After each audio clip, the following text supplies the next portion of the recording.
It's fine. I have the audio going right So now. I'm gonna have some burpees Alright, too. and we're live? We're live. Live in... We are in fact living right now. Can you hear our voices Color. and shit in the Green music? color, and dude. whatever? Coming to you live from I New heard York in front of a live studio Alright. audience. Live in We're front of getting a here, guys, fucking we're- deserted In island front of ourselves. in the middle of the Tokyo Bay. Alright, hello I everyone. mean, we're not broadcasting from the planet Hey, not Reach. Saturday. Don't give him the Saturday Night Live spiel. Welcome. I would The certainly... City 17. I definitely don't want to. chosen. Like better version of Saturday Night Live. You have chosen or been chosen. No, the better version to of Saturday Night relocate Live to has our Bobby finest Moynihan. remaining urban sentients. Jim Carrey was And in so living much color. is called Just City after besides 17 the other my ones home. there. Apologies Welcome for The City 17. for the prolonged Please. delay. What We with have the whale? we were Well, we were Injury. well we were kind of waiting on Rudolph/Kraus to appear. Hopefully they'll get here soon. But the pretty sure the scene we're getting into Hell. does not involve Rudolph/Kraus for a little while. Rudolph and Cross will be real in 5 hours. But if it needs to, I will be doing my Rudolph voice, and then someone else will be doing the Kraus voice. I think for the most part, I think he will get here before that even comes. Mhm. There he is. sure. Hey. Hey! Oh, there he is. Oh, He's cool. here. He got here. Oh, hey, in time, Ozzy. Thank God. All right, Ozzy's here too. Here. Poggers. Hey. All right. Oh fuck, the display capture's on. You people shouldn't be. Yeah, seeing we can this. see everything. Oh, I can see it! I can see it all! There. Fucking. Look my at God. that. Oh, man, I can't. Everything. I'm so disappointed one of Mirror those within a mirror sources within a isn't- mirror elevator type shit. I'm so disappointed that one of those sources isn't like the biggest spoiler. Thank God. Apologies for the brief look into the abyss. We're gonna fix this shit up soon. Hey, what's up, name I don't quite recognize? Hello. Alright, let's see, where the fuck is I the hope Umi you're ready for some of the Uminekos. Loading up the Umi project right now. And to take more notes and make more theories. Wait, what was wrong with the audio, Orange? I don't know, but apparently it's good now. Thank God. Ooh. You figure out the fix with Is this gonna play the spoiler opening? Oh no, it's gonna play Sorry, it'll play the actual proper, like, opening shit. Oh, hey, Noir's here, so... Cool. You're not gonna get Yeah. copyright struck for this, are ya? No, No, we're gonna be... what? Actually, I think... Hold on, let me check the most recent upload onto YouTube. I'm pretty sure that didn't get copyright struck, and I'm guessing it's because we didn't have the audio blasting as loud as we did the first time. Yeah. Wait, yeah, you're right, because the one thing you did get copyright struck for was Code Vein. Mm-hmm. That's good, man. Yeah, part 2 has yet to actually have any, like, weird copyright shit, so that's good. So let's see then. Let me just get all the fucking Hey. stream shit in view. Oh, no, don't start the... Okay, it's gonna start the opening for a second. Yeah, I would run that, but I don't feel like waiting for long enough. Okay, then. Let's just get... Discord. Let's... Oh, yep, that's Yes. the thing I have to do, too. Because I'm... Come on, dive into this. Live on a Discord. Why is Let's the... dive into this. Why is the Euphoria girl on Cartoon Network? Why did you post Why, that? wait, why are you posting that in live general? I mean, I guess it's kind of Wait. relevant. Wait. She looks a little bit like, Super like not. Beast. You fucking What the don't you fuck is that fucking emote? cross that line, motherfucker. We are not comparing that shit. What line? Alright. Okay, new rule. We're going to the Whenever we're beach! doing this, nobody Never posts cross. horny, nobody's on horny, nobody is horny. And if so, then I got the axe to chop off dicks. Oh, no.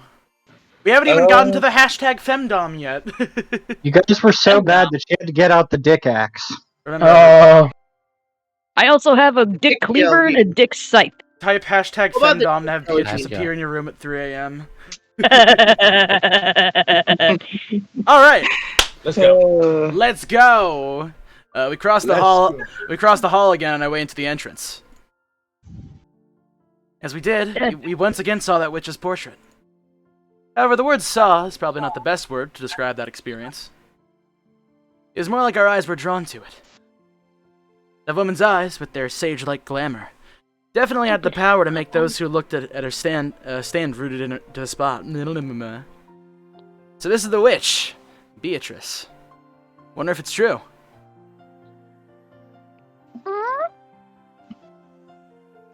That one doesn't believe. Back when he had asked what the picture was, the first person to tell him what Beatrice had been, tell him it was Beatrice had been Maria. Therefore, when Battler showed signs of doubt, Maria must have felt that Battler didn't have faith in her. Of course, that's not what Battler meant. Maria ran up to the portrait and began banging on a plate below it. Maybe the title of the portrait was written there. Maria, trying to prove that she wasn't lying, obstinately continued to hit the plate. Sorry about that. It's not like I doubt anything you said, Maria. Oh, music up a little bit? Okay. That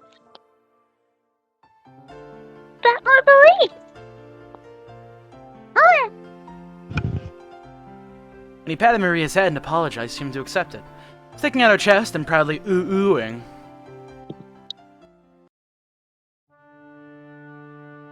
Let's see here. My beloved witch, Beatrice. Behold the Sweetfish River. Wait, was it this weird long epitaph? The plate did have the title of the portrait written on it, but it was much too big to contain only that. Beneath the title, what looked like a long epitaph was also written. As I skimmed over it, I was taken aback by the array of unnerving words that jumped out at me. Incredible, isn't it? Grandfather had that written. Pretty deep, huh?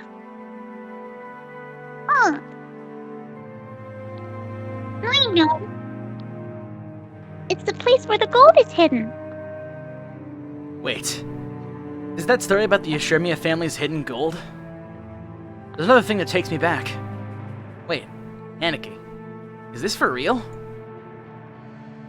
Grandfather had this written, but he refuses to say anything about this picture or the epitaph. Even so, amongst the family, it's often whispered that it points to the location of Grandfather's hidden gold, and that he will relinquish the family headship and the gold to the person who solves the riddle.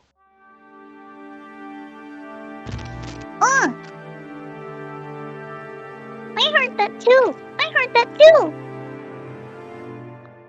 Lots and lots of gold. Well, who knows, really? 10 tons of gold bars? Sounds a bit too fishy for me. Still, if you read this all the way through, it almost seems real. I think I already explained Grandfather's upbringing. Let me also mention the Yashirmia family's Legend of the Gold. Grandfather succeeded the Yashirmia family after it had been almost totally destroyed in the Great Kanto earthquake, and successfully riding the stormy seas after the war, managed to accumulate great wealth. That much of the story everyone knows. However, this is where the strange part of the story begins. Part of it is closely tied to Grandfather's black magic hobby, so its credibility is extremely low. But, well, wait until the end before you doubt or make fun of it. After the war, Grandfather successfully predicted what the future would hold. His big gamble paid off and he accumulated a vast store of wealth. But there is a mysterious legend about how he gained the funds in the first place. Grandfather came from a branch family and had no connections in the business world or the financial world. Even though he later built connections with occupying forces, in the beginning he was supposedly a nameless person who had not yet gained anyone's trust. Money can only be gathered based on trust. There's no way anyone would lend money to an untrustworthy person. How did Grandfather, whose trustworthiness was zero, manage to obtain a large amount of funds in the first place? It is said that, when asked that question, Grandfather always answered like this. I left all my treasure in one piece. Bruh. One fateful day I encountered the Golden Witch, Beatrice. He then went on and on about how he continued to research alchemy and techniques for summoning demons in order to become a great mage. And the entity summoned as a result of the demon-calling ritual was the Golden Witch, Beatrice. And he then said that he made a contract where, in exchange for his own soul, he would receive a fortune and honor. Which then granted Grandfather 10 tons of gold. Grandfather used this gold as collateral to prepare a vast quantity of funds. And then he used that to multiply his wealth by several times and revive the Yashirmia family. I think the story is so old that our parents had already been told it when they were still children. So our parents, when they were little, explored this island in various ways, looking at the gold that Grandfather had received from the witch might be hidden somewhere. However, since there was the danger of them getting lost in the abandoned forest, grandmother, or someone began to spread the story that the witch lived in the forest and was approaching it was too dangerous. I remember that old story. When we were little, our parents told us all about it. And we went all over the island searching for treasure. Didn't we get lost in that forest and start crying until some of the servants found us? Our parents were so mad at us. That takes me back. We sure were idiots, weren't we? I mean, come on, Grandfather used that to build up the funds he'd finally bought this island with, right? That means he must have had the gold before coming here. There's no way he'd be here on the island. That's not necessarily so. Maybe the gold was hidden on the island from the beginning, and he bought the whole island just to make sure it was all his. There was a whole 10 tons of it, right? It seems more realistic that he would have tried to secure the place where it was hidden, rather than try to move it all. The epitaph was written 2 years ago. And since Grandfather had it written himself, I see. This does make the legend of the gold more believable. 10 tons of gold bestowed upon Grandfather by a witch that it's said he used to revive the Yashirmia family. It's sleeping somewhere even now, and Grandfather may be planning to turn it over to whoever can solve his riddle. I guess that sounds like Grandfather's style or something. If it's true, that's one hell of an opportunity. The epitaph carved into the play was very mysterious, even like a poem or a song. Its sentences were incredibly disturbing, filled with the signs of Grandfather's black magic hobby, and truly in bad taste. But it could definitely be viewed as a puzzle which, if solved, could lead to the place where the gold was hidden. I can't even imagine if that's what he intended or not. All I can say is this. A shady epitaph was displayed here so that everyone in the family could see it. And that, even while hinting at the existence of the gold, he still refuses to touch upon the subject of its hiding place. That caused our parents' imagination to run wild, and called a battle of wits from Grandfather. It's my dad who's taking this nonsense at face value, his greed exposed to the world. No surprise there. Even though he laughs at Grandfather's black magic hobby, he'll still believe the story about the hidden gold. He's all talk. Well, it's certainly not a realistic story. Hell no. At that time, when Grandfather was still nameless without any connections, there's no way anyone would have just lent him a massive quantity of gold bars for free. Although, it's not unthinkable to suggest that's exactly why Grandfather called his sponsor a witch. Yeah, but it's 10 tons! 10 tons! Trade for that for money, how much would that come to? Anyway, that'd be a ridiculous amount, right? It would be a ridiculous amount.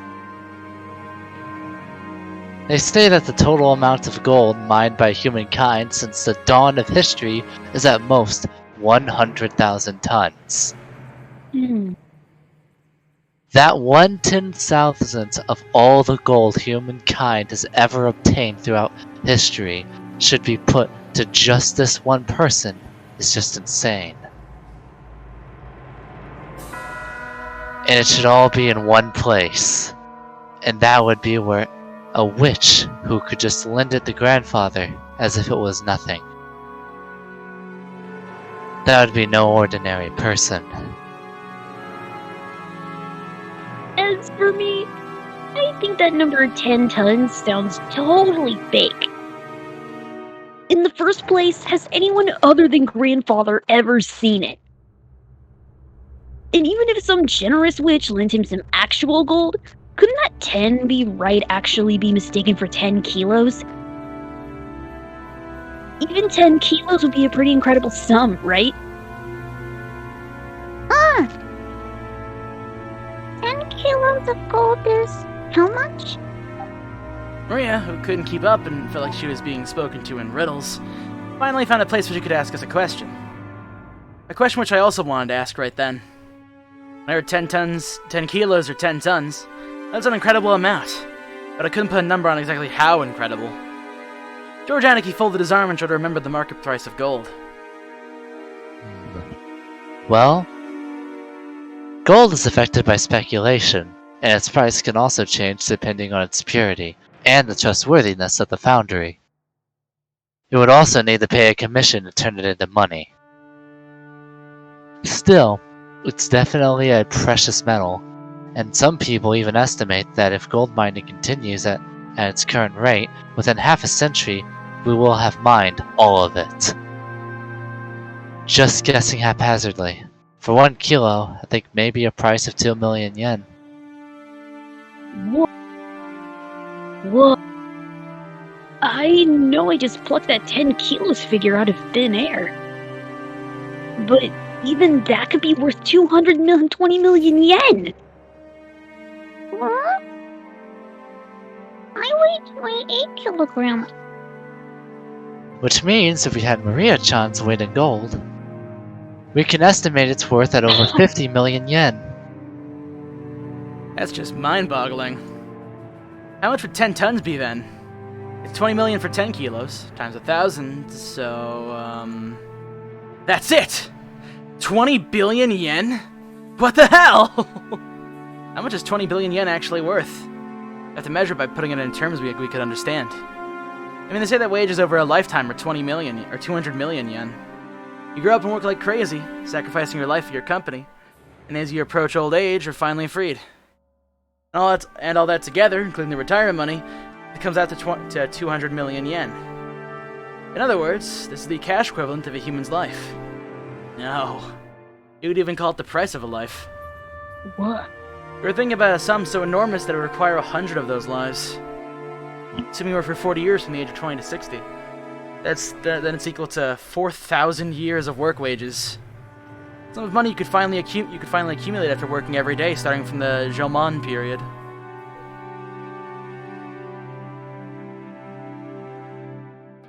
Ooh? Is 20 billion yen huge? Yeah, it's huge. Maria, you could buy more of that short kick you love than you could eat in a lifetime. However, while I could imagine 20 billion yen in cash, I don't think it's very plausible for it all to be in one place as gold bars. Just as I said, gold is extremely heavy, and it is not very convenient as a method for storing all your accumulated fortune. If it was all in a highly valued stocks and bonds, or really expensive precious gems, it wouldn't be unthinkable. You often hear of people who, in the chaotic period of war, traded their wealth for precious gems so they could carry it around with them. But you don't usually hear stories of people exchanging their wealth for gold. Of course it's heavy, but internationally it's the most trusted and stable. Doesn't that mean something? With bonds, for example, if the country is destroyed, they're just scraps of paper. You can also look at it that way. But even if one 10-kilo ingot is pretty heavy to carry around, have you ever heard this? Even if you can carry a 50-kilogram person on your back, you can't carry a 50-kilogram bag over your shoulder. With that many gold bars, the amount of labor and risk for one person would be hard to calculate. Then what you're saying is, if we were talking 20 billion yen in banknotes lying around, that'd be one thing. But given that supposedly 20 billion yen in gold piled up, it doesn't really ring true. That's right. Although the legend of the gold does have a pretty interesting ring to it, even just the part about the 10 tons of gold is a little bit of a stretch. If you think about it logically like that, it sounds obviously fake. Kind of brings you back down to reality. That said, it is grandfather we're talking about after all. He may have announced his financing from some kind of rich person in an exaggerated metaphorical way, as 10 tons of gold received from a witch. Even the number 10 tons feels pretty symbolic. I mean, like his gratitude for the money he borrowed was worth 10 tons of gold or something? Oh, here you go. Maybe some rich man's leisured wife generously granted it to grandfather. And maybe then he started calling this lady a witch. That's because his example isn't bad. Someone was generous enough to lend a huge sum of money to grandfather when his trustworthiness was still 0. She would certainly be someone worthy of being called a witch. Furthermore, grandfather later used that money to build a vast amount of wealth. Such an incredible ability to judge people. Again, she might well be fittingly called a witch. I'm sorry, I got blindsided because I have the fucking ah noise as the fall notification. Thank you very much. Also, since she went to the trouble of lending all that money, she might also have been enthusiastically guided how it was spent. Come to think of it, the idea to get involved with the occupying forces abroad from the Korean War, demands must have come from the witch as well. All that considered, saying that he received wealth and honor from a witch might actually have been a fair description. I see. So, in other words, the witch granted the funds necessary to revive the Yoshimiya family, and grandfather owed her big time. If that's the case, and grandfather had that huge painting drawn and displayed out of the feeling of his gratitude, yeah, that might not be that strange a story. Hey, what if this person looks like an old witch like granny? And then grandfather idealized her appearance and turned her into this beauty when he had the painting drawn. I bet if we ever did meet this person, she wouldn't be nearly this pretty. That's possible. The name Beatrice sounds pretty Western.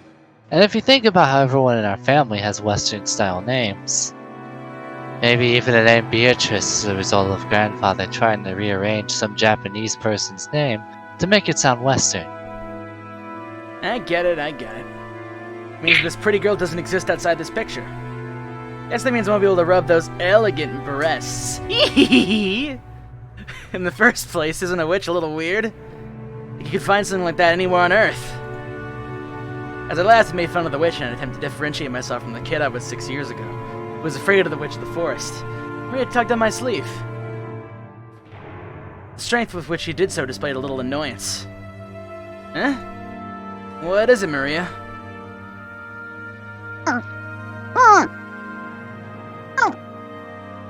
Interesting this! Maria stared up at me. She had on her usual sour look, but I could tell she was angry because of the color of her eyes. Witches exist! Witches exist! Well, sure, they do exist if you turn on the TV and watch anime or something. Exist! Witches exist! I started to feel pressure, not knowing why Maria was jumping on me like this. Then Jessica tapped me on the shoulder and told me in a small voice. Dumbass, don't go smashing a kid's dream. Maria really believes that things like witches and Beatrice exist. You want to be the bastard to break her heart? Come to think of it, Maria-chan, in social studies at your school, when you were asked to write about what you wanted to be when you grew up, you wrote witch, didn't you? Maria nodded seriously. Tears started to run from the corners of her eyes. I see. To a girl who wants to become a witch in the future, this Beatrice is proof that witches do exist in this world. And is also someone who she admires and strives to be like. Exist!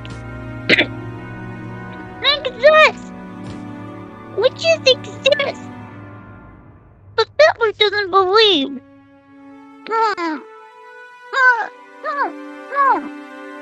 It's alright, they exist. Witches.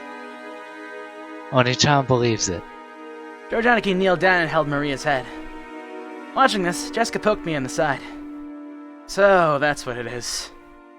It's basically like I just dropped the bomb that Santa Claus doesn't exist. But of a child who believes in him on Christmas Eve. I'm not the kind of guy who likes to shatter kids' dreams. I'm sorry. I was trying to make fun of your dreams. I apologize. Of course Beatrice exists. Even now she's living in the forest and comes every night to the mansion to peek in and see what everyone's doing. That's why you shouldn't go into the forest. And at night you mustn't stay up there staring in the dark forest. You might be seen by the witch of the forest, Beatrice. After all, grandmother said so. Huh? Oh. Really? Battler really believes? Yep, I believe. Sorry for doubting it. Come on, let's make up, okay? I stuck out my hand and Maria grabbed it with her tiny hand and we made up. Maria didn't grumble any more than that, so George, Aniki, and Jessica were relieved.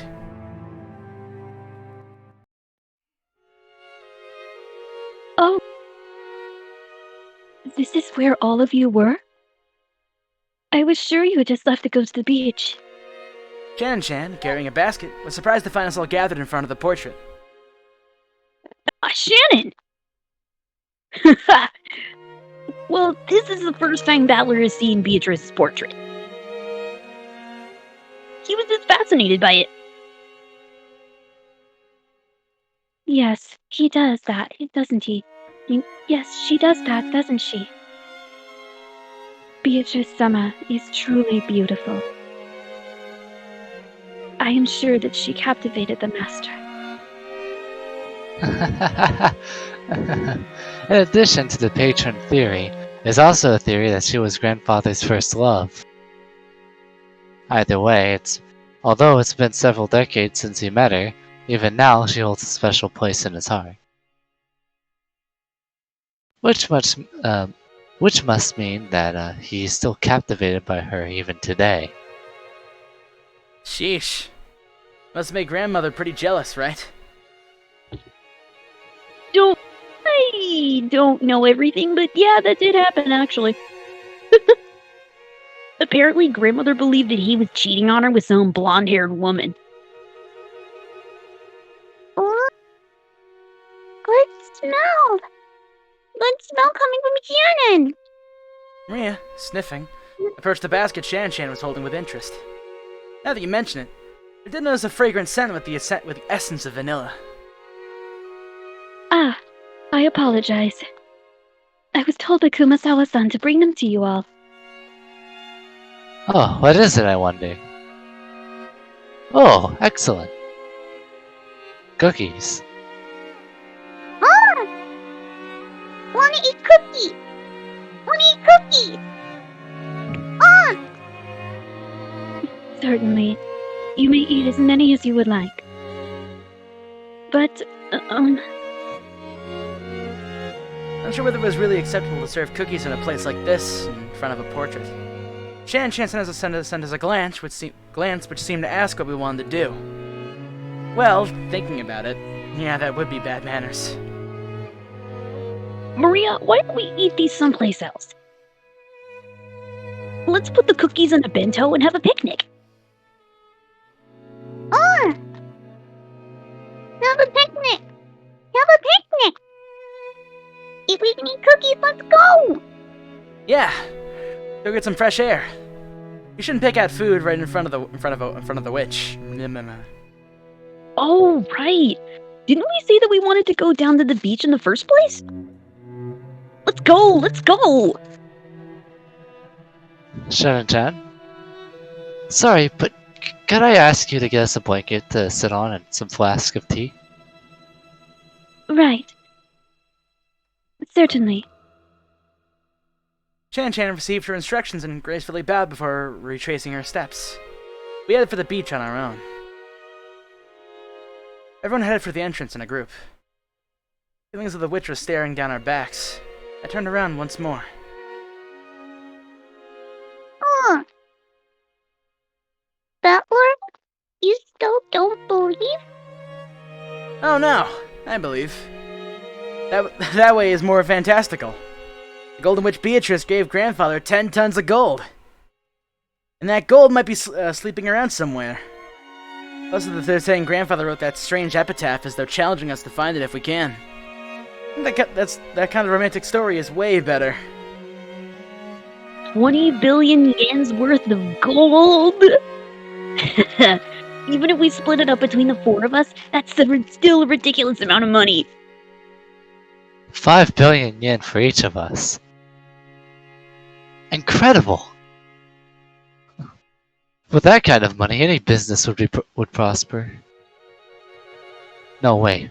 We could live our whole lives fabulously without even working at all.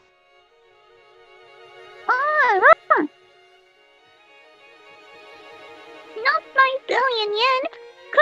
Cookies! Marie would take cookies over money. Still, 5 billion yen. Like a dream.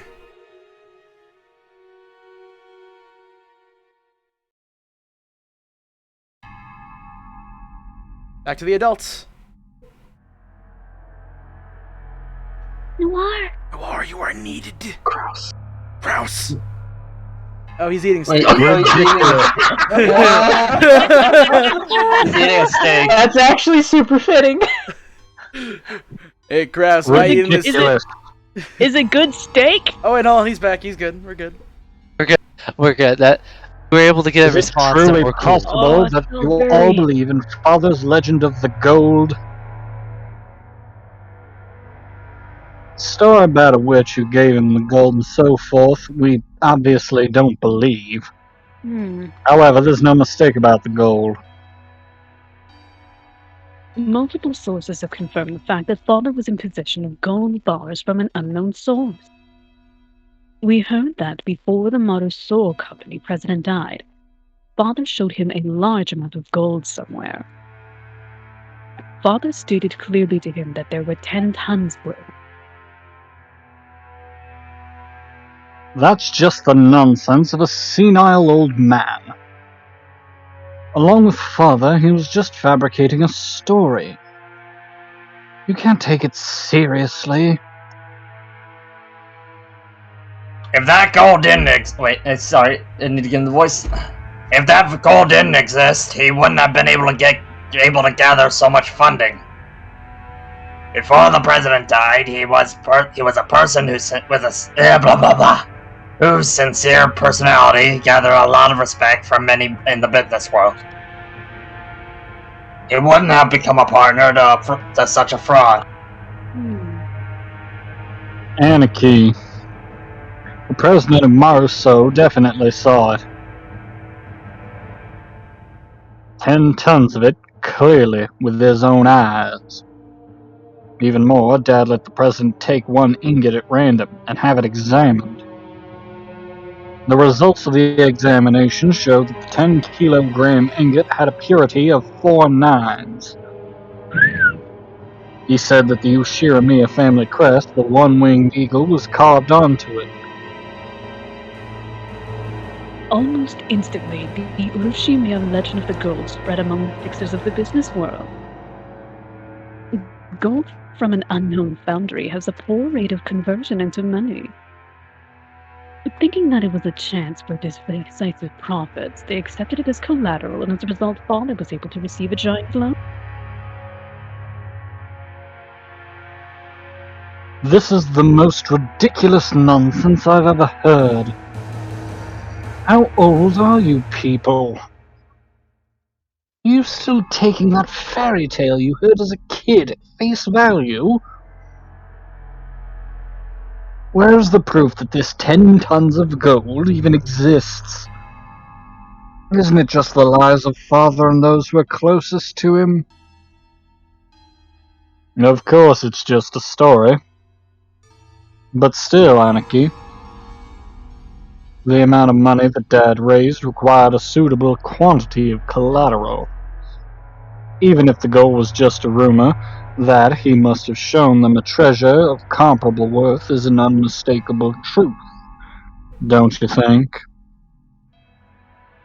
It was just a fiction of gold created by our penniless father.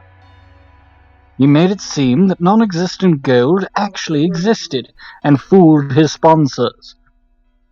It was probably the gamble of a lifetime. Fortunately, his use of those funds proved successful.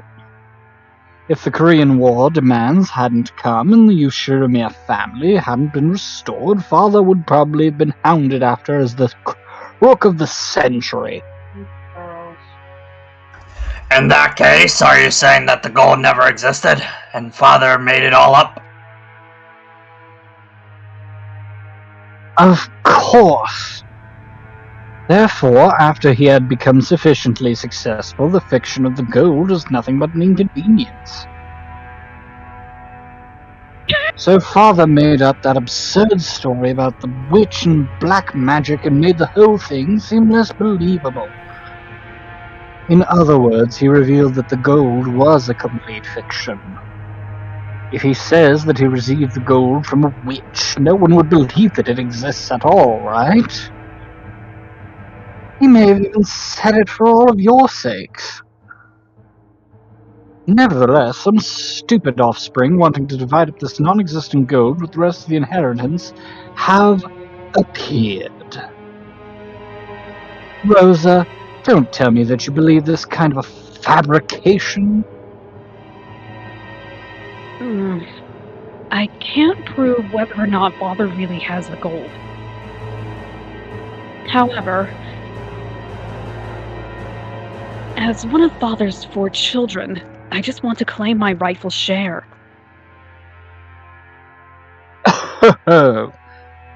It seems even Rosa has learned to assert herself. Alright, maybe this is what you all want to say. I'm trying to keep all of the gold to myself. Nissan, the fact is that you've obtained a mass amount of funding. If we rule out the possibility that you've been embezzling Father's personal funds, then there's only one possible possibility left, right? Anarchy, maybe you've already found the 10 tons of gold bars. It sure looks that way to us. Ridiculous! Something like that never existed in the first place. Then explain yourself. Embezzlement of Father's assets, Father's hidden gold. How could you have gathered so much funding if you didn't use one of these? I also have many friends in the political and the financial world. I have done nothing more than gain their assistance.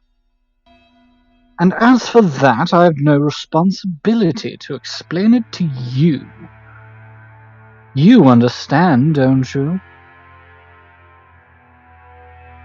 There's some topics that can't be talked about. If that's the story you insist on, then fine. But Anarchy, Dad doesn't have long. Nobody can ensure that he will live to see this day next year. When Dad dies, the inheritance will be passed on immediately. We will all set up impartial lawyers and accountants to inspect the state of Dad's finances. If at any time the fact that our brother has just unjustly interfered with Father's money comes to light, you understand, right? I don't have a clue what you're talking about. Oh, we think you do. You're starting to make me feel as indignant as my wife was. Father's gold is definitely one of Father's assets. I understand it's money you can't reveal openly. Even so, the 4 siblings should have equal right to it. In short, we'll also have your financial situation investigated to determine whether or not you're hoarding that gold. You have a good opportunity right now. Prove the existence of this backup from friends and acquaintances that you mentioned. That way you will be spotless. And we can sportingly apologize for foolishly doubting you. Simple as that. Right, Rosa? That's right. Kraus-Nissan, you are the one who's avoiding the topic. If you were guiltless, You could just prove that you were in the right, yet you aren't even trying to respond. However, Anarchy, we will have to still consider your position here. As Dad's representative, you're probably bearing a larger share of the burden than we are. It wouldn't be fair for the rest of us, who've been living terribly relaxed lives until now, to complain without taking that into account. Oh. I'm spoken ill of one moment and flattered the next. It's quite tiring.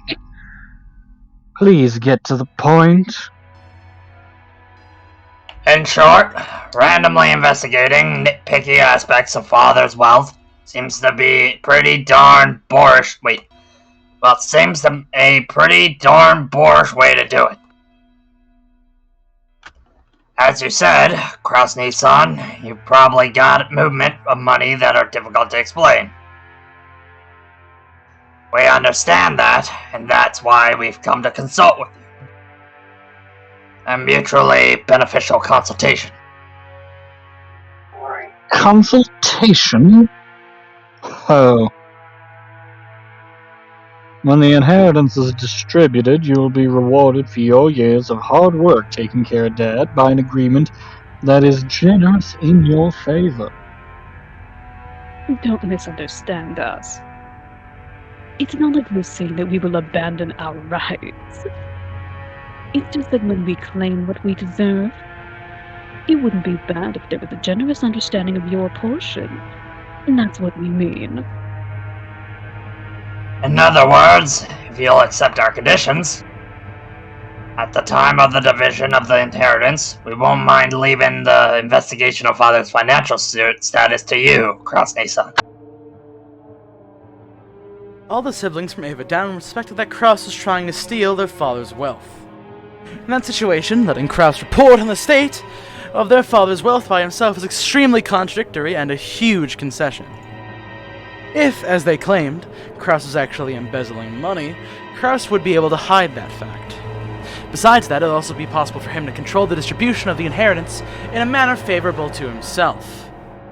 Kraus, also realizing this sounded too good to be true, couldn't help but feel doubt. He had to worry about what they would ask in return for such a compromise. Oh. After mistrusting me completely, you now say that you're willing to restore your confidence in me as the eldest sibling.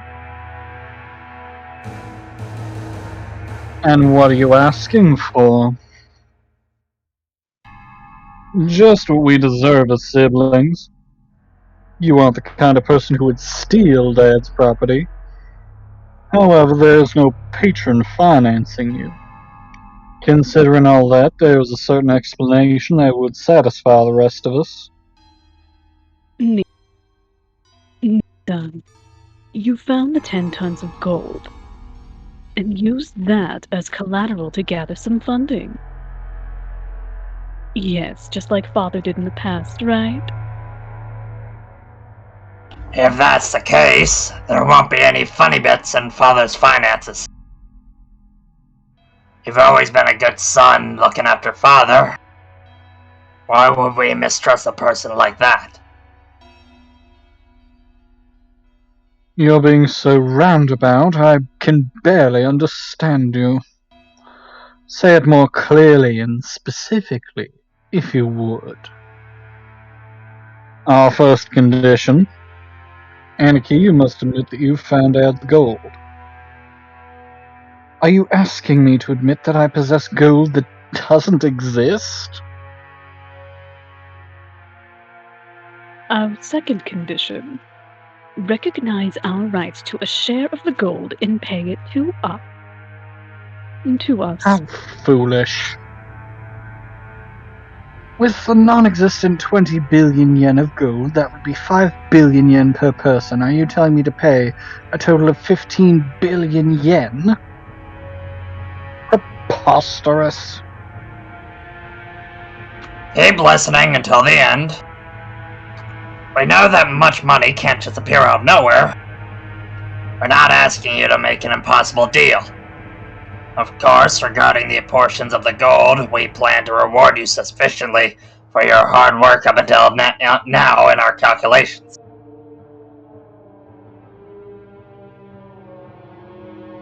Con? Sorry, I was writing something down. Oh, okay. Our third condition. The portion of the gold to the one bearing the title of successor to the Oroshimio main family will be 50%. The remainder will be split fairly between all the siblings. Of course, this also includes you, Kraus-san. Of the 20 billion, 12.5 billion will go to Aniki. 2.5 billion will go to Ava-san. 2.5 billion will go to me. And 2.5 will go to Rosa. A distribution that makes me so grateful I could cry. So you're saying, for the sake of the gold that doesn't exist, I must pay you $7.5 billion. Yen. Yen. What's wrong? Nissan, your share is 5 times the size of ours. That's such a good condition, I'd be jumping for joy.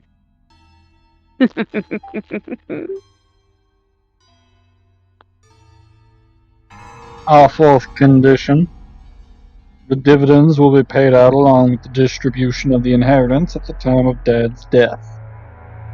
However, as a deposit, 10% of our portions will be paid to us promptly. The payment must be made before March of next year. Hmm?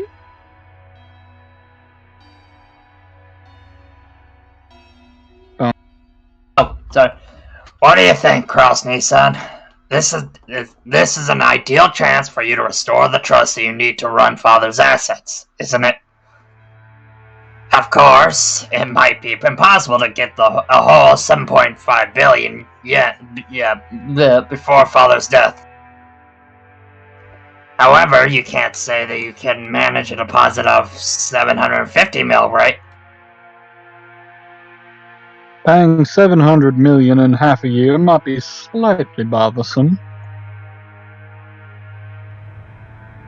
But someone like you, who has many friends in the political and business spheres, should be able to manage it. No, I'd hope to.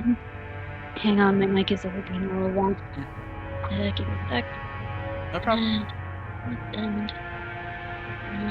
What's going on?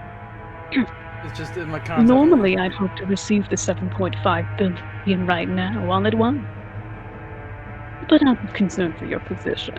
If you'll just show your sincerity by delivering 10% for the time being, it's alright to let the remaining 90% carry over into the distribution of the inheritance. Right. Surely even you can offer me 10% to show your sincerity. Why do all of them need money? So the right to investigate the status of Father's assets is being sold to me for 750 million.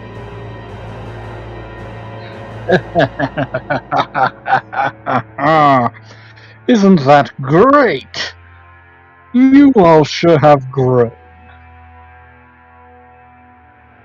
I never thought you all would become capable of offering a deal to me.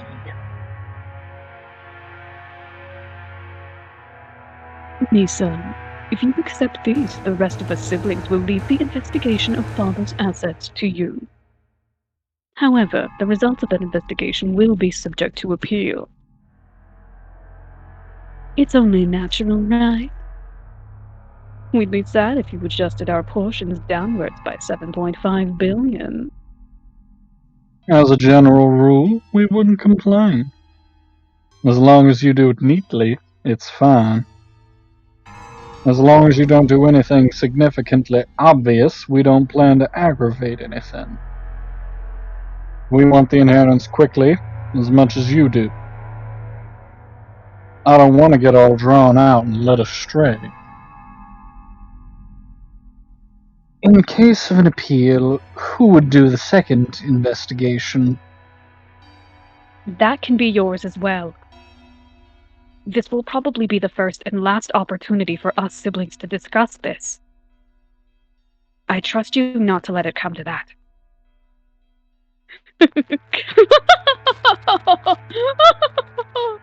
Rosa, you really can talk sometimes. That Kraus was not trusted whatsoever, as the oldest sibling was by now so obvious that it required no explanation. The formerly tyrannical older brother would always abuse his privilege and infringe upon the other siblings' shares. In response to that, the other three, now adults, were for the first time striking back at him by working together. I'm sorry, but there are further conditions. Our fifth condition. This decision must take precedence over Father's will. Later on, we don't want some will to appear and make the decision completely useless. I see that you're very cautious. Then let me ask, if the gold really were found, what would you do? As long as you're settling this matter with the corresponding payment, then whether the gold really appears or not makes no difference to us. You can think of our shares an advance payment. It gives you something to live for. You plan to turn this island into a resort, right? During construction, you might stumble upon the gold by chance. Ava let out a high-pitched laugh. Kraus watched without even flinching. Let me add a seventh condition before I accept. In the situation that any sibling other than myself finds the gold, they will immediately turn it over to me. Yes, of course, we'll guarantee you that.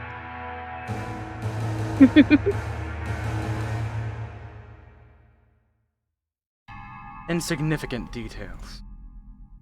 The others, who were forcing Kraus to pay money for some non-existent gold, would of course not insure Kraus's portion if they actually found the gold. From the beginning, the deal had been nothing more than a threat directed at Kraus. While the truth might be different, the probability that Kraus was embezzling his father's assets was extremely high. When at last Kinzo faced death and it came time for the inheritance to be distributed, surely some unpleasant facts would come to light. That situation would likely be a fatal wound to Kraus. They had latched onto his weak point, and were threatening the brother under the veil of compromise, trying to wring out a huge sum of money. However, they had one thing slip through their minds. They then forgot that their oldest sibling, who they couldn't defeat unless they had banded together, was a very nimble thinker when it came to being crafty. Kraus relaxed and let out a gloating laugh as he spoke to Ava, who did not hide her smile, so certain she was of her victory.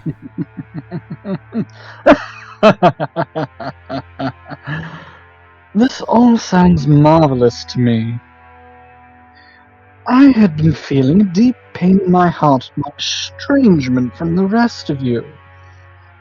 If by accepting these conditions I could make our sibling relationship friendly once again, I would be quite pleased. I'll gladly take you up on your offer. Be happy, Rosa. We have a deal. Rosa's expression dimmed. When her brother started talking like this, the conversation would never change for the better. Ava was also sensitive to realize this. Therefore, even though Kraus had obediently accepted the deal, she was able to wipe away her feeling of insecurity. My, how obedient. That's not like you need, son. That's harsh. You think I have an ulterior motive? Yes. Of course I don't. I'm just like all of you. I'm just like all of you. Also, only that part was emphasized. The color of Rudolph's face darkened. I have a plan, just like all of you. That's what it sounded like to him. That gave him a sense of urgency. Trying to bring the near-finished discussion to a conclusion, he rushed to wrap it up. Then we're good. So, Anarchy, would you mind signing here? This is a written contract containing the discussion we've been having. There's one for each person. Everyone will sign for the same contents. Rudolph took 4 written contracts out of his breast pocket that had the details of their deal written on them. Nah. Of course, we'll also add the 7th condition that you proposed. Straight away. Don't worry. Umineko, will you use a pen? Rudolph took a fountain pen out of his breast pocket and offered it to Kraus. Kraus made as if to accept it, but then, with a small laugh, drew back his hand without taking it and spoke. Oh, actually, in order to make sure this agreement is definitely effective, I would like to propose a single amendment, if you would. When Kraus said that one sentence, all the siblings felt at the same time as though something annoying was creeping up their backs. That won't do. We've already decided, haven't we? Be quiet and sign it. Ava, why are you so impatient? Of course I'll sign. I'll promise you all your share of the gold, 7.5 billion yen. Of course, I also promise that when Father's inheritance is distributed, I will cleanly and neatly liquidate it. However, there's just one point on which I must ask you to compromise. What are you talking about? What point don't you like?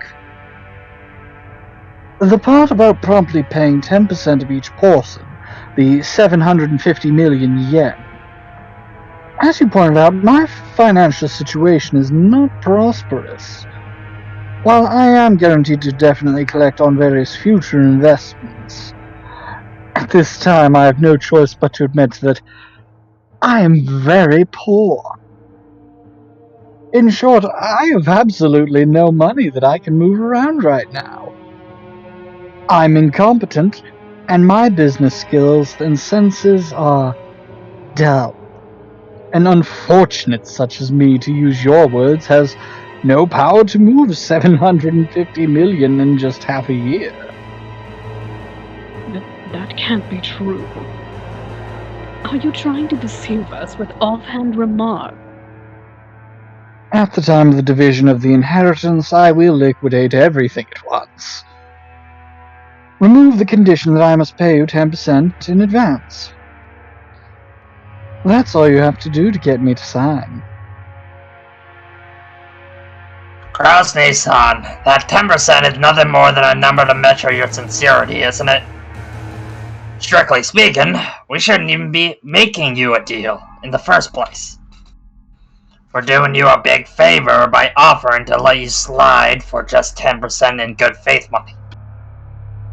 We explained all that to you, so you don't think rejecting that part damages our trust and relationship a little. Hideyoshi had a humble expression on his face and had his hands clasped together. But his eyes were not calm at all. Kraus had already seen through that shadow in the depths of those eyes.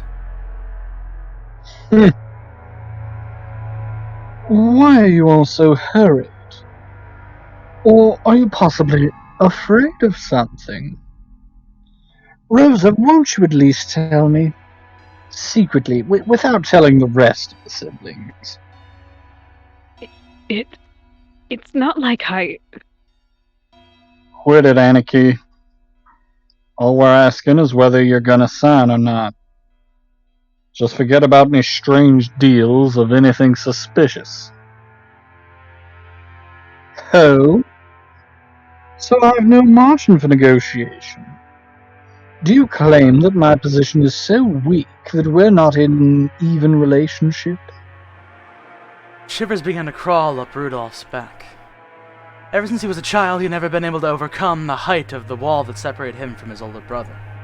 And now again he begins to feel himself getting sucked in by it, and the long shadow it cast. Shouldn't deals be made on an even footing? To me, this deal is something to restore the long-lost trust of my younger brother and sisters and deepen the love between us siblings. It's been a cancer in my heart that I wish to resolve quickly. I'm very happy that I'm able to resolve it today. But you two would be very happy to see this deal quickly concluded, wouldn't you? Kraus stared at each of the siblings. They all avoided his gaze with animal-like instinct. Only Hideyoshi was slow avoiding it, so he was caught in Kraus's gaze. Hideyoshi-san, I hear that your company's been going extremely well recently, hasn't it? You didn't hit any problems getting it listed as a stock, and both its performance and stock prices are constantly growing. I'm truly jealous. My husband's situation surely has nothing to do with this. However, it is unfortunate that you've neglected your stockholders. It's also horrible that you were unable to solidify your base when you became stock listed. Before you realized that some bad-natured fellows had bought up a considerable amount of your company's stock, hadn't they? How could you know something like that? The same way as you. If you can collect evidence proving that no one would offer a loan to me, then I can collect evidence on you. Is it really that strange of a thing? Kraus grinned broadly. In contrast, Hideyoshi's face was turning obviously pale. Hideyoshi's company was a fast food chain operating company that he had started from nothing. Through Hideyoshi's management efforts, performance of the business reportedly rose and magnified, and ultimately succeeded in becoming a stock-listed company. The greatest advantage of being on a stock-holding system is that, by selling stock certificates, a large amount of financing can be gained. That amount is far greater than the actual profits from a business. This made an extremely effective way to gather the massive funds needed to grow his company even further. However, in exchange for financing the company, the stockholders have certain rights. Namely, the right to observe and guide the company as they have financed. In order to raise its profits above their investment. That right is guaranteed to all stockholders, and they sometimes even use it to reorganize it in effectual management. It is the right to prevent the money that they have spent financing the company from going to waste, by watching the management of the company. However, if they use this right forcibly, they can eject the former management and take over the company.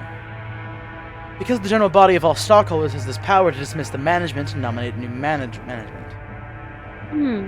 That right is exercised on a majority decision by the stockholders. People who hold more stocks get to cast more votes.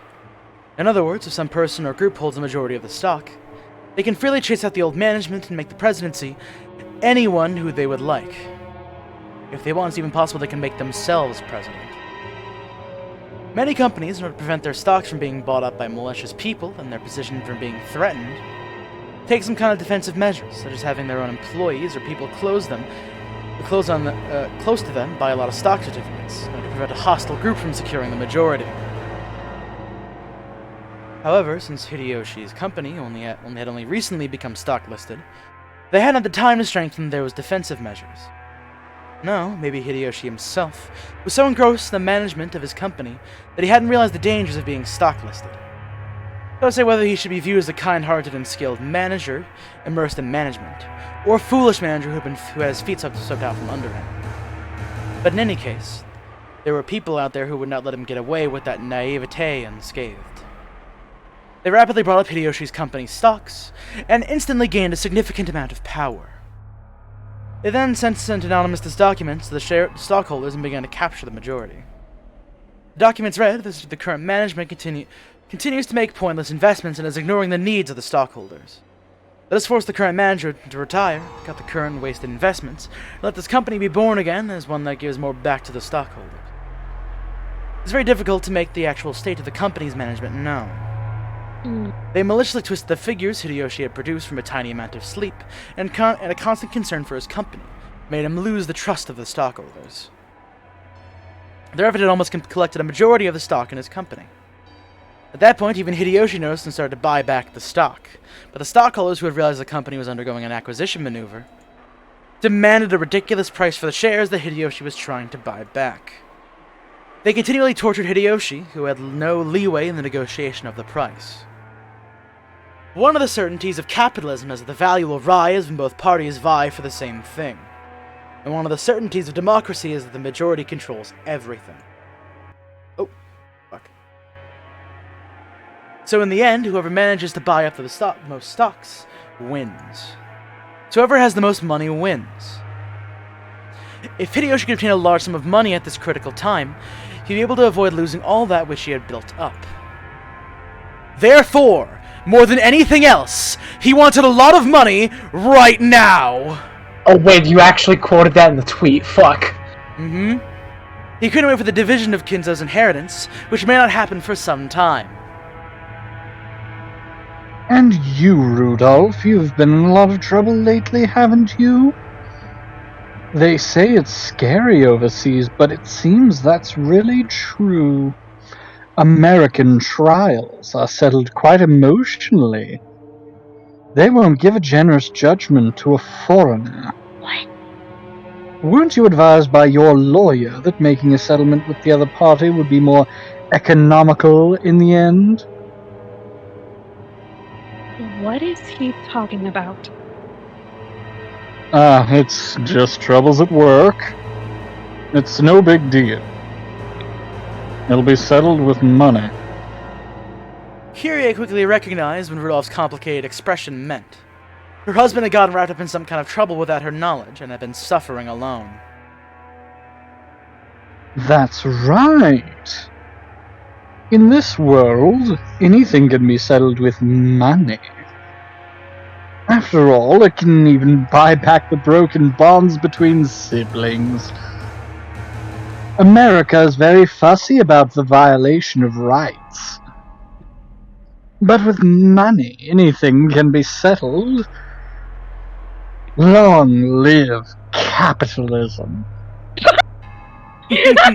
Although rumors abound that the settlement money may reach several $1 million. Rudolph had been building a large amount of wealth with a certain type of niche market. Visual novel readers. However, a niche is a niche. It's definitely not a sunny job. An American corporate giant was trying to accuse Rudolph's company of violating their rights. For various reasons, it was as though that winning the trial was extremely unlikely, and Rudolph was being pressed to surrender outright. But even so, there was a way to resolve it. With money. He could only pay that money, though it may be painful, he could still pick himself back up. But if he didn't pay, he'd lose everything. Therefore, more than anything else, he wanted a lot of money right now. Rosa, you're a good and noble little sister. You wouldn't even touch a dangerous money game. However, your soft-hearted nature was your ruin, wasn't it? I wouldn't think one should agree to become a co-signer so lightly.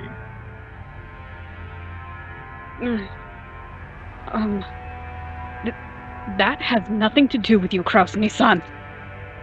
Rosa uncharacteristically laid bare her emotions and yelled, because she had thought that she had kept it a secret. As Kraus watched, he slipped a muffled laugh. There was nothing to fear. Every one of them, more than anything else, wanted a lot of money right now. In other words, the situation had been reversed. Because only Kraus, who they were threatening, had no urgent need for a large sum of money. Compared to that, the three who were threatening him wanted more money quickly no matter the cost. So the longer Kraus postponed the deal, the greater the advantage to him. Kraus was very sly. He had known of their Achilles' heel from the beginning. Even so, he had not been certain. Therefore, he had hidden that until the very end, and upon closely and completely examining their attitude, he had struck back. If I could, I would love to raise some money for my darling brother and sisters in their time of need. But unfortunately, I have nothing on hand. If you have any sponsors in mind that can raise a whole 750 million, I suggest you try there first. Krause's elated words were horribly blunt. The other siblings could do nothing more than listen, grinding their teeth. If they could think of a sponsor that convenient, they wouldn't have kept up this charade. They entered into a huge battle specifically because they had exhausted all of their options. If you're still set on relying on your older brother, I could use my influence to find you sponsors. Oh, wait, you already said that I have no influence. Well then, I can't do anything, can I?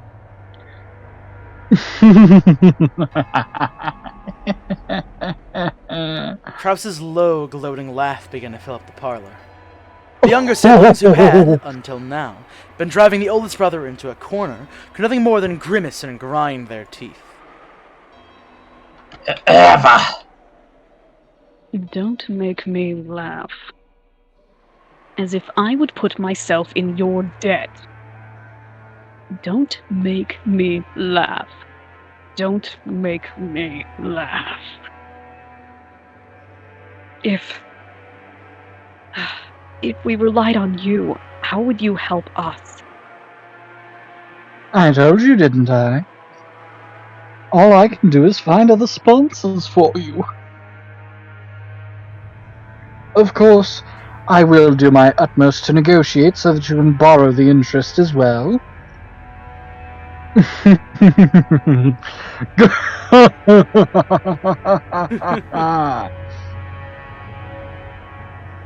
Damn you. Taking advantage of us. Didn't they kind of already ruin this for themselves because all of those are their own goddamn faults? Listen. It's almost like the rich people are assholes. What made you say that? Long live capitalism, baby! Long live capitalism. I mean, I'm just saying, like, there's like silverware still lying around from the food. Look, like, I'm if they just all saying. grabbed a fork and went at it, like, Krause won't be able to stop them. I'm just saying. They can eat them afterward. They just need a lot of money right now. Oh wait, they aren't rich. What they all need is a giant foot up their ass. Baby! Baby. Please calm down. I am calm. I'm extremely cool. Not right now, you're not. So true, Rudolph. So true. Bastard. Yes, King. Kyria grabbed her husband's hand. His extremely cool hand. That actually made him feel even more pitiful, so Rudolph shook it off. You know I love that shit, but calm down. Krause laughed as though seeing that made him extremely happy. That's deeply killing me. If only we could truly find Father's hidden gold at a time like this. Then I could split it up into 2.5 billion yen portions for you right away. Oh, fuck yeah. Oh. How sad. How sad. How very, very sad. How extremely, totally, truly, hopelessly sad. Tonight, let us drink together as brother and sisters, and discuss the whereabouts of Father's hidden gold. Solve the riddle of Beatrice's epitaph together. Why don't we? Damn, Orange, you are right. This is some serious Danganronpa dialogue. I just like that bit about everybody being truly hopelessly sad. With 4 friendly siblings all together, there's surely no puzzle that can't be solved.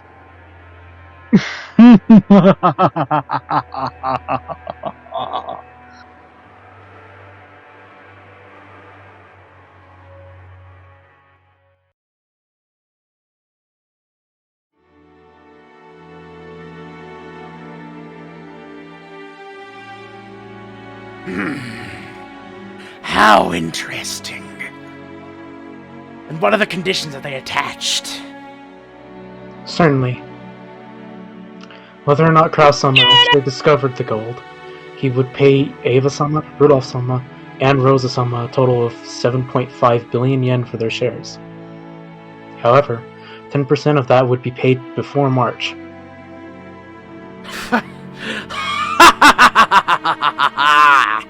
Kraus, you dunce! That he would have had his feet swept out from under him by his younger siblings. Truly amusing. But it seems they couldn't seal the deal. Yes. Kraus-sama exposed that Eva-sama and the younger siblings all had an urgent need to get money. So if we'd given something that simple, he can see through it then. He can't even manage incompetence. What are they doing now? That conversation has been put on hold for the time being. Now, Beatrice-sama's epitaph is being discussed. So they are trying to solve the riddle and find out where my gold is hidden. Yes. Kinzo set down his glasses and snorted. Will the miracle be fulfilled first? Or will those fools expose the gold first? What a sight to behold. If those fools solve my puzzle at that time, I'll be completely defeated. They can suck my corpse down to the last fragment of bone. The magnitude of the fool's greed imbues my great magic with its miraculous potential. But if the fulfillment of the miracle comes first, if it comes first, Beatrice will be resurrected again. That smile which I have been chasing half my life will be restored. Oh, Beatrice! The sacred night when the miracle was wagered will come, and the devil's game will begin. I will definitely win, and will definitely remain alive.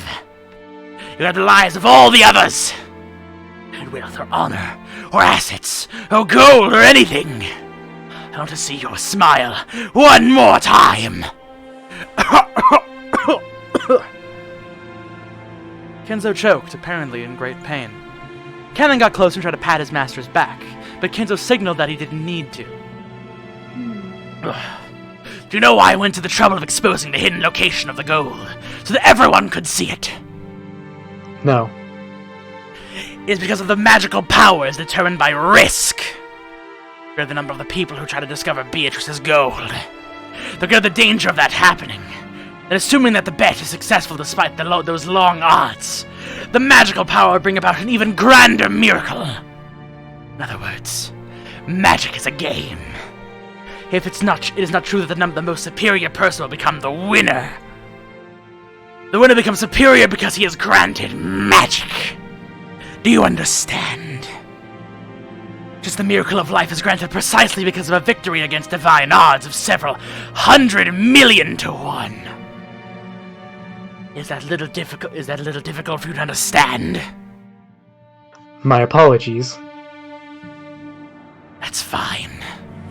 It all comes down to this. To the one that solves the mystery of Beatrice's epitaph, I will give all that which I have built up. Wealth, honor, gold, and succession to the Ashirmia family headship. Everything that I have established. But to tackle that riddle is not limited to my children. If it were you who succeeded in solving it, it would make you qualified to gain everything! Yes. However, I can possibly understand such a difficult riddle. Oh, I'm yawning, hold on a second. Of course! I made it difficult, but you must also challenge it. That'll become the seed with which the miracle of my magic will be summoned. Everyone challenges it, and everyone fails. That will be bad. However, the miracles are gathered and the magical power is born. It will happen then!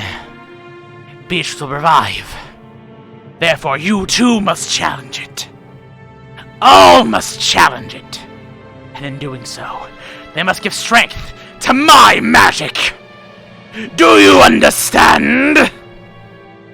Yes. Were you trying to pull a JoJo there? Shut up. Sir, is that a JoJo reference? Do you understand? Is a fucking thing from JoJo. For a long while... No, I was doing a bit. Is that a motherfucking JoJo reference? For a long while, Kinzo repeatedly muttered to himself, agitated and grabbing onto his head. Canon stayed where he was, alert and unmoving, until he was given the next order from his master. Kinzo finally realized that. That is all! Leave me now. There's a bag of sweets in the liquor cabinet. On the liquor cabinet. You can take some with you as a reward. I'm fine. I'm not fucking 2 years old. After all, I am furniture. He's... So furniture doesn't eat sweets. Indeed. In that case, leave me. As you ask. Please excuse me. Cannon bowed and left the study. When it was closed, they heard a heavy locking noise resounded.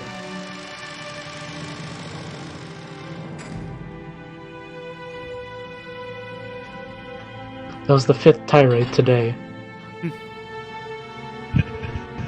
But that was not the sound of Cannon locking the door. It was the door locking automatically. No one could enter without Kinzo's permission. Once they left, they could not enter again. It was a mechanism that Kinzo, unable to trust his blood relatives, had created to lock himself up in his own study and isolate himself from the outside world. The only ones he could trust now were not the sons who shared his blood, but those servants who called themselves furniture.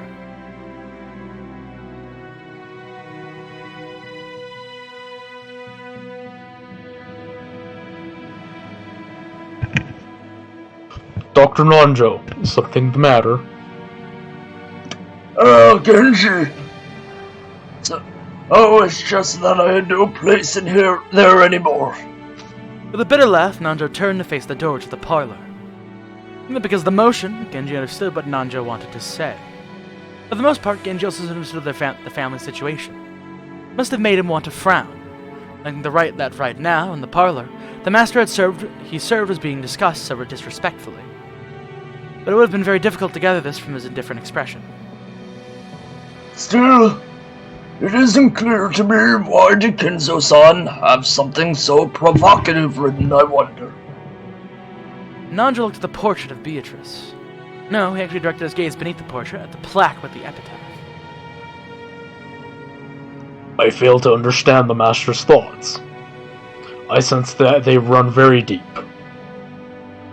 For as long as I can remember, when Kinzo-san played chess, he would always make moves based on some far-sighted reading of the board.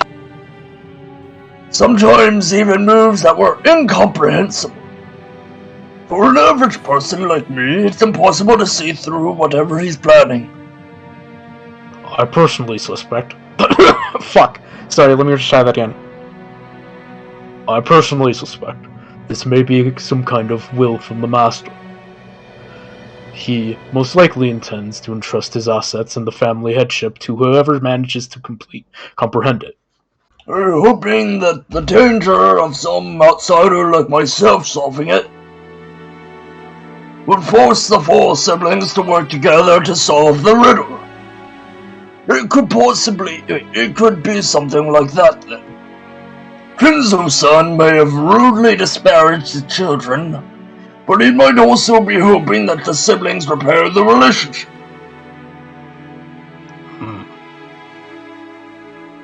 If, as Nanjo said, this epitaph had been written to repair the relationship between the siblings, how heartwarming that would be. However, Nanjo and Genji both knew that this was one thing that could never be the case. They were the two who had held the longest relationship with Kinzo, more trusted than his blood relatives. And even they cannot guess at Kinzo's true motive. The master is always saying that the right to challenge the riddle is granted to everyone, whether they are a member of family or not. How about you, Dr. Nanjo? No, it's a little too hard to understand for this senile old man. Actually, I wrote this epitaph down in my notebook at one point in time. Can we see it? Night after night, I would try to solve it before going to sleep, but... it truly is hard.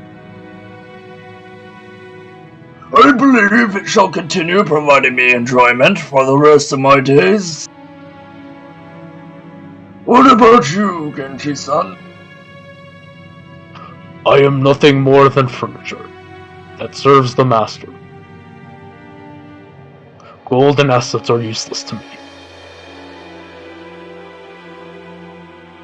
My, you are a humble person. That's probably why Kinto-san trusts you so much. If so, I am honored. As Nanjo lightly laughed in response, he once again looked at the epitaph. Oh, behold the Sweetfish River running through my beloved home of old. Who seeks the Golden Land, follow its path downstream in search of the key. I can't slow down. I can't write that fast. Okay, here, Khan, don't worry. You'll have time to write it down right now. That which is written on the epitaph of the portrait of my beloved witch, Beatrice, is as follows. Behold the Sweetfish River running through my beloved home of old. You who seek the Golden Land, follow its path downstream in search of the key. As you travel down it, you will see a village. In that village, look for the shore of the two speak of. There the key to the Golden Land sleeps. You who laid hand upon the key must journey as follows to the Golden Land. On the first twilight, sacrifice the 6 chosen by the key. On the second twilight, those who remain shall tear apart the 2 who are close. On the third twilight, those who remain shall praise my noble name. On the fourth twilight, gouge the head and kill. On the fifth twilight, gouge the chest and kill. On the sixth twilight, gouge the stomach and kill. On the seventh twilight, gouge the knee and kill. On the eighth twilight, gouge the leg and kill. On the ninth twilight, the witch revives, and none shall be left alive. On the 10th twilight, the journey ends, and you shall reach the home of the gold. The witch shall praise the wise and bestow 4 treasures. One shall be all the Golden Land's gold. One resurrects all the dead people's souls. One shall revives all the love of one even revives all the love they possessed. And one for the witch to eternally rest. Rest in peace, my beloved witch, Beatrice. And we now have access to the epitaph. I just want to point this out real quick, Con. You are taking notes. I want to note that there is a system where, like, the epitaph, we can actually get it like from a secondary source. So if you miss something, you can just ask us, and we can pull up like shit. Mm-hmm. I prefer to go ahead and have it handwritten down just in case. Okay, fair enough. Just don't go. Well, I mean, like in case you missed something that you didn't get written down. Don't go looking up the epitaph. I know, but thank you very much for posting it. Alright, cool. Alright, so in the 10th twilight, the journey shall end. You shall reach the Golden Land. You really are diligent, Maria. Did a good job taking notes on all this. Huh. I forget a lot, so I write things down. Write things down like Mama said. There's a notebook inside the handbag. Maria was always carrying it around. I'm feeling personally called out right now. Me too. I write things on sticky notes all the time, so I don't forget. And Beatrice's epitaph is copied onto it.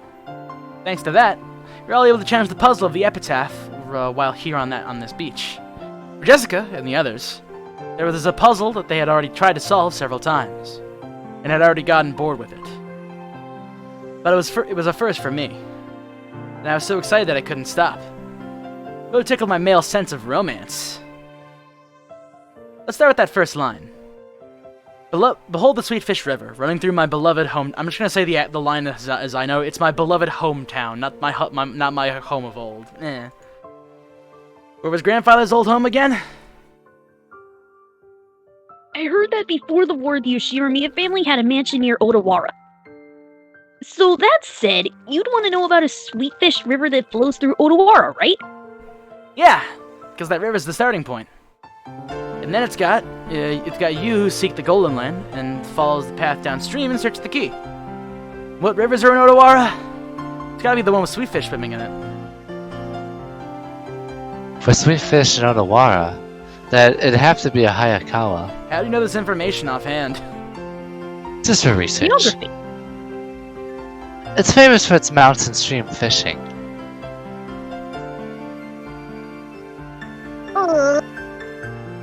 I hate fish. Maria, you'll understand when you get older. Good night, everybody. You'll be all lick, salty roasted sweet fish. Yummy! Good night, everybody. What? Huh? Even though we just ate, I'm getting all hungry again. Shall I bring you some biscuits? Huh? Oh, sorry. That's not what I meant. Don't mind me. Shan, who didn't have any afternoon chores for a while, was faithfully keeping us company. I would have thought that, as a servant, accompanying us would force her to take care of us and tire her out. But that wasn't so in her case. To the contrary, it seemed like she was having fun joining in on the conversation with people of a similar age. When I asked, she told me that she was a live-in worker. So normally the only person close in her age was Jessica. I get it. Must be pretty wearisome. Alright. So we get to the Sweetfish River, the Sweetfish-filled river near Odawara is the Hayakawa. In that case, we have to go down it. Did you find anything if you head down the Hayakawa?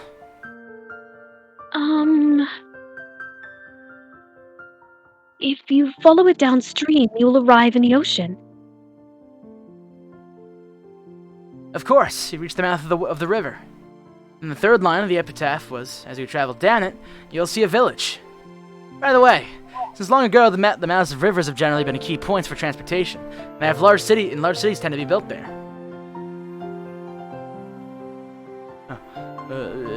I got lost. Fucking. There we go. That'd be the next checkpoint. That's a pretty good theory. Just like you imagined in ancient times, there was a very prosperous old city there. That's where Odawara Castle is. I think I might have gone to Odawara Castle on a field trip once. It really was a wonderful castle. Yeah, I went to Odawara Castle too. Even though I live in a Western-style house, it sure is true that Japanese people feel calmer with Japanese style.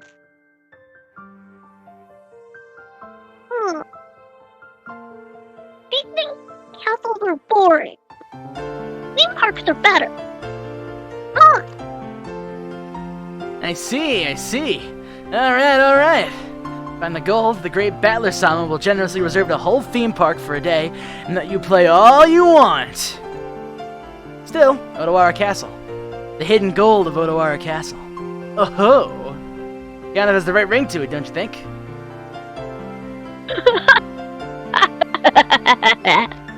Well, we figured out that much when we tried this 2 years ago.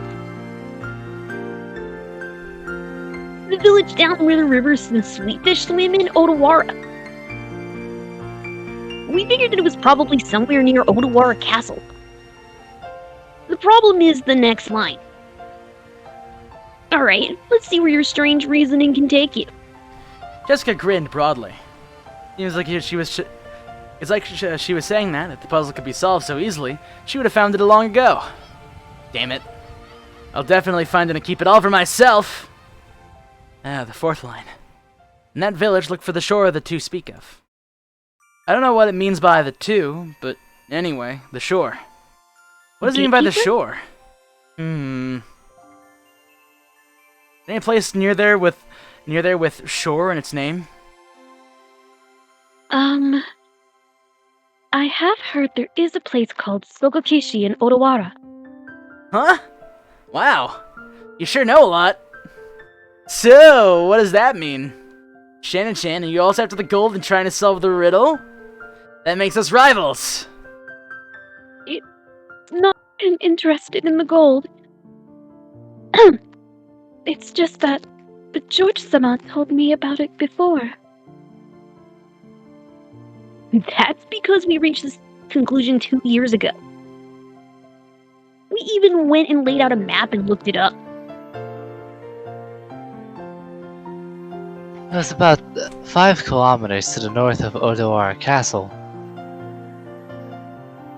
There certainly was a place called Sogakishi there. But after that, we got stuck. The fifth line doesn't say where the key is hidden in that place. Maria-chan, could you read it for us?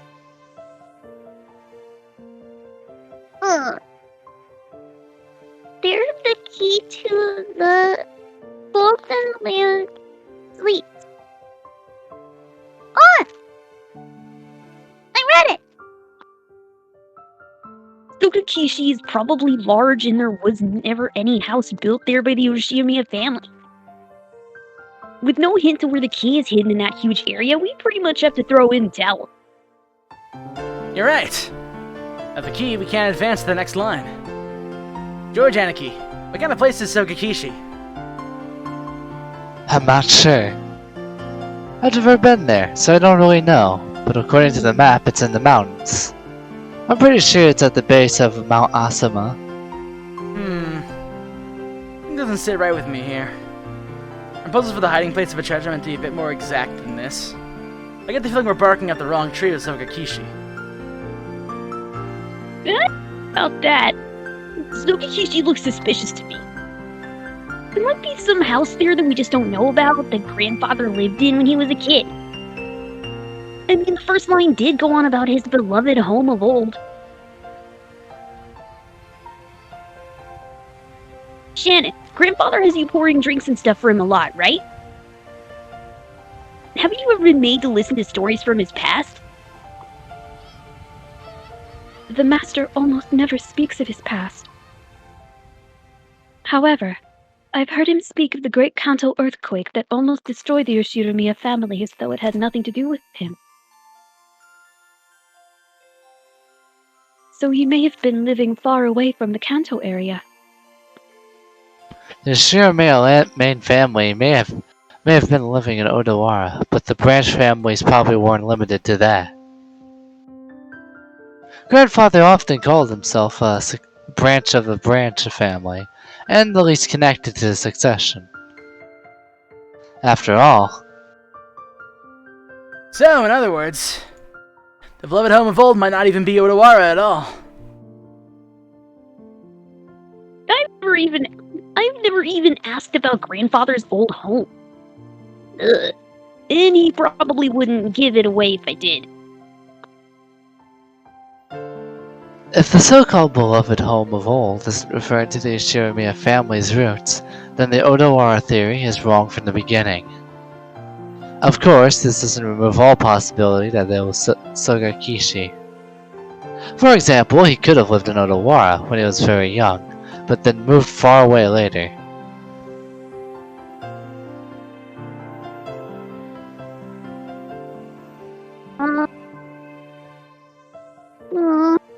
I don't get what you're talking about. Maria had been completely left out of the conversation, and she now sat puffing out her cheeks in boredom. Well, basically, if you can't decide whether the start is for our golden game of chutes and ladders, we can't even begin to play. But wait. In the first 5 lines of the thing we're searching for is a key, right? The intro door even without a key, just by busting right through it. Can't we just key done that? Can't we just throw away the first 5 lines and start figuring out the rest? Oh! I hadn't thought of that. Oh well, we were just killing time anyway. Let's hear the rest of your reasoning. But in the next part, it quickly becomes disturbing. Chan frowned slightly, looking back at Maria's notebook to recall what was written there. Alright, I agree. In the first twilight, sacrifice the 6 chosen by the key. Sure does get horrible quickly. On the second twilight, it says to tear apart the 2 who are close. Does that mean to make them break off their romance? Or literally tear them apart? I don't know, but either way, it's pretty disgusting.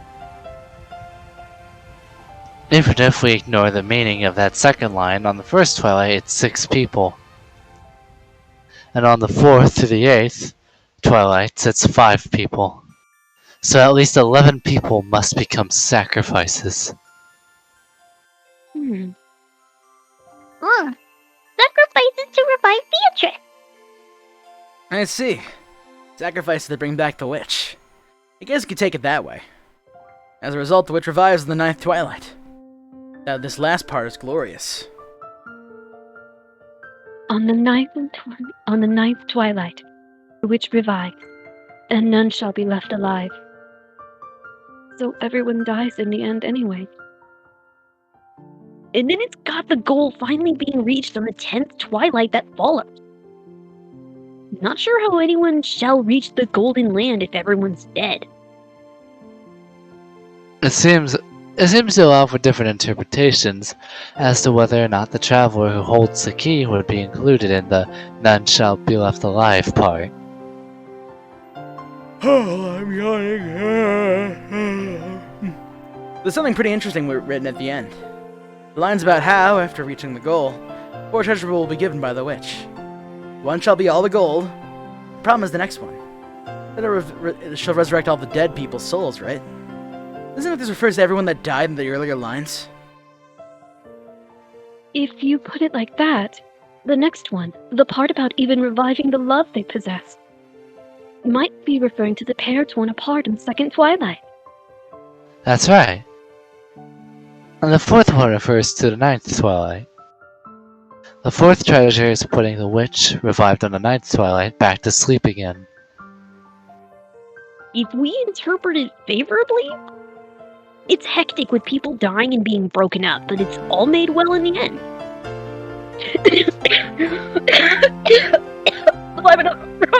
Oh no, the first death is Kaneko. Bullshit. Ugh. The awakened witch once again sleeps, and all that's left is plenty of gold. The witch must have had her hands full with all this killing, reviving, breaking up, and reuniting people. Not to mention waking up and sleeping. Oh well. As when the tale of the hidden gold was getting interesting. Just as the witch's story is tied in, it quickly all gets pretty shady. No kidding. Well, I laughed along with Jessica. After all, the witch was just ridiculous. As we started laughing like that, Maria, who believes in witches, got all angry. Huh. Witches are awesome! They can do anything with magic. Even kill. Even bring back to life. Even give love. Even take it. Apparently not stop one crazy blonde bitch. You need friendship for that. Become invisible. Can even make gold and bread out of nothing. Ah! Ah! Ah! Ah! Ah! Oh no! My bad, it's just a joke! Jessica apologized, sticking out her tongue, but Maria didn't accept it. She grabbed at her notebook, it back out of my hands, and opened to the other pages, trying to prove that witches existed. These pages had colored illustrations of witches drawn on them, and conveyed the fantastical image Maria had of witches as well. They were not depicted on the normal sinister crooked nose hags flying around on brooms, but as a dream-like people with mysterious powers, who could do anything and wore beautiful dresses.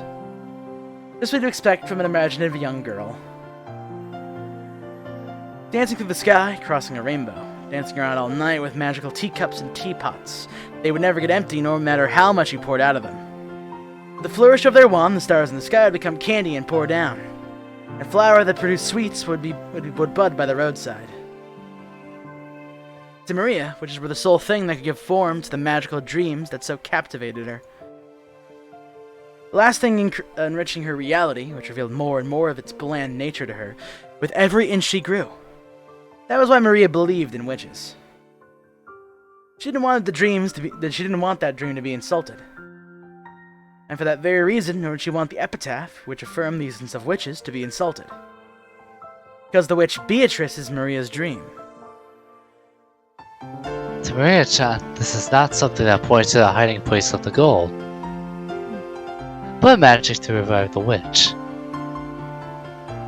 So it was the single bridge between Maria and the witch. Maria was very angry and clung on to George Anarchy.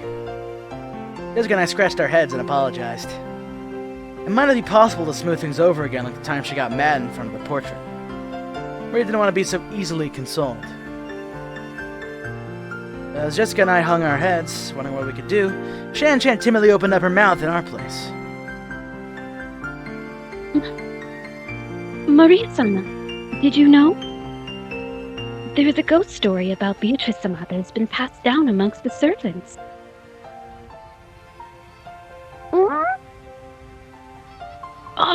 Yeah, that's right! Shannon, tell us about it. I don't really know, but it's apparently pretty famous amongst the servants. What's this? A ghost story? Yes. It seems to be a story from where we were born. I also heard of it from my mother. Yes. It has been passed down since the mansion was built on this island. The servants of that time whispered that the mansion had two masters, one of the day and one of the night. Tale that Shannon told. It's like a typical campfire ghost story. There's a forest with a witch living inside of it. Then inevitably the witch was going to pay the mansion a visit. At some point the ghost story naturally sprouted up between the servants. Doors and windows they were sure they'd shut or locked would be open when they came around to double check. Lights they definitely turned off would be on. And lights they definitely turned off would be on would be off. Things would disappear from where they had been placed. And things would appear when no one had any memory of putting them there. When any of these things happened, the old servants would say that the witch had visited the mansion, invisible, and had played pranks.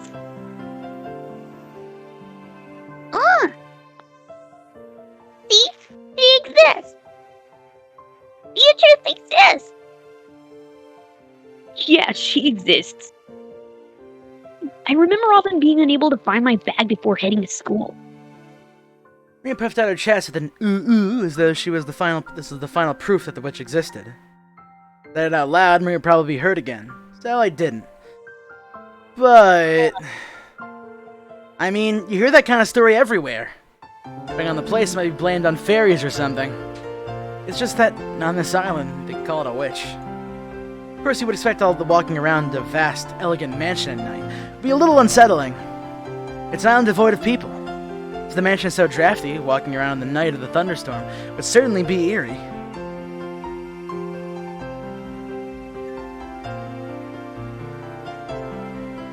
Sorry, I'm still writing stuff down. In addition, some servants have also seen will-o'-the-wisps and glittering butterflies dancing around. Kanan-kun also said he saw something like that when he went patrolling one night.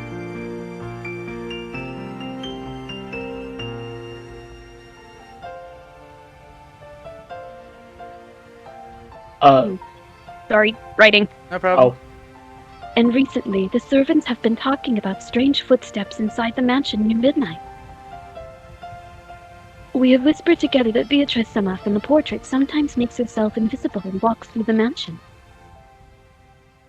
It happened a long time ago. But I have also heard these kinds of footsteps while patrolling at night. Oof. That's scary. But there's nothing to be afraid of, you know? Beatrice-sama is another ruler of this mansion separate from the master. So she won't do anything bad, as long as you respect her and don't act oddly afraid. However, she's fearsome if you don't respect her, right? Yes. I heard that someone who quit just before it began working after falling down the stairs and receiving a large injury to their back had been speaking badly of Beatrice-sama. Because of that, there was a rumor between the servants that Beatrice-sama's anger had been brought down upon this person.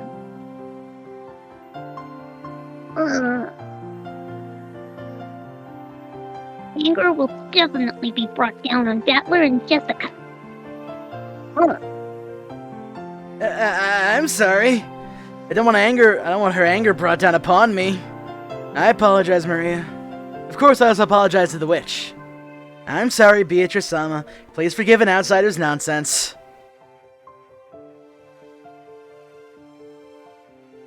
I'll apologize as well. I'm sorry, Beatrice-sama. Will the witch be able to forgive us now? Don't know.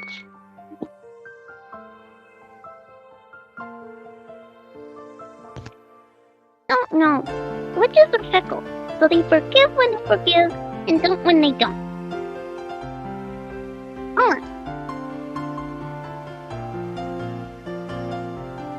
That's no good. Maria-chan, isn't there some kind of charm that could prevent Ballericon and Jessica-chan from having Beatrice-sama's anger brought down upon them? Maybe something to ward off magic. But relying on Maria, who was proud of knowing the most about witches, he was trying to revive her self-esteem. I was again forced to admire his ability to comfort children. After crossing her arms and pondering seriously as to whether there was some charm capable of protecting Jessica and myself from the witch's wrath, Maria began flipping through the pages of her handbook. I thought it was just a simple scribbled diary. I thought there was also many pages that looked like they had come out from a book on black magic. She was intently comparing several such pages, onto which had been copied what looked like magic circles. Like the black magic hobby wasn't limited to grandfather alone. Perhaps she had finished her research. She vigorously closed the notebook with a snap and threw it into her handbag, began fishing through the bag's contents.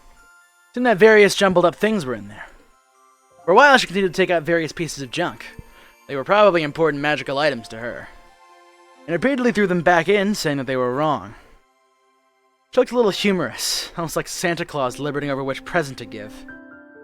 Finally, it seemed like she had excavated what she was looking for. With a face unimaginably brighter than the difficult expression that she had worn until now, she stuck them out to Jessica and me.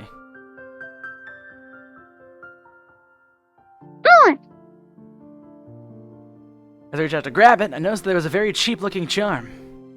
Like a bracelet made from a plastic rosary, with a scorpion motif medal attached. I mean, you could often find cheap accessories that correspond to the constellations. Like a gift you might win at a crane game in an arcade, or an item you might need in a Resident Evil game. It looked like something like that. There were two. Probably one for me and for Jessica.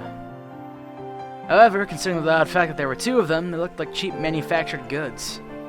Quite hard to think of them as magical items. You're giving these to me and Battler? With these charms, even Beatrice is no problem. Because the scorpion has the power to block magic. Huh? Really? Didn't think scorpions could do that.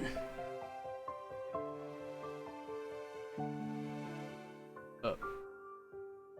Maria. Sorry. I'm taking notes as fast as I can. That one doesn't believe.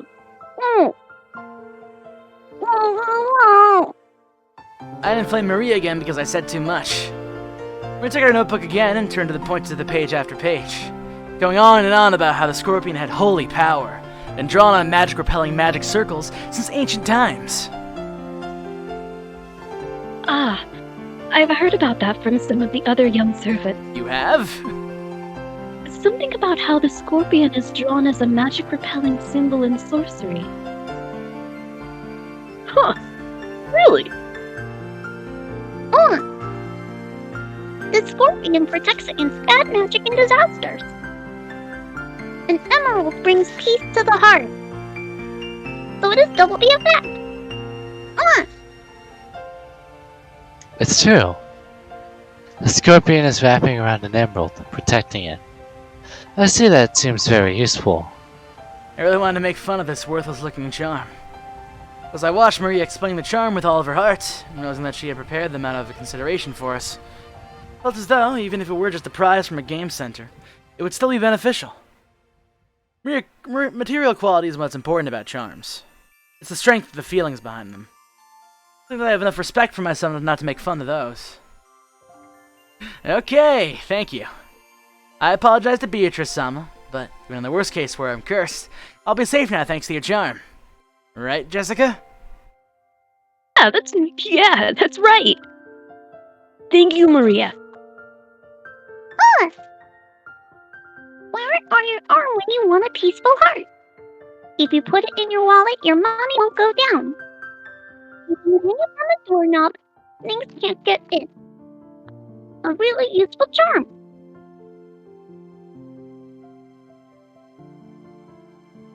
I can tell Kaneko's writing.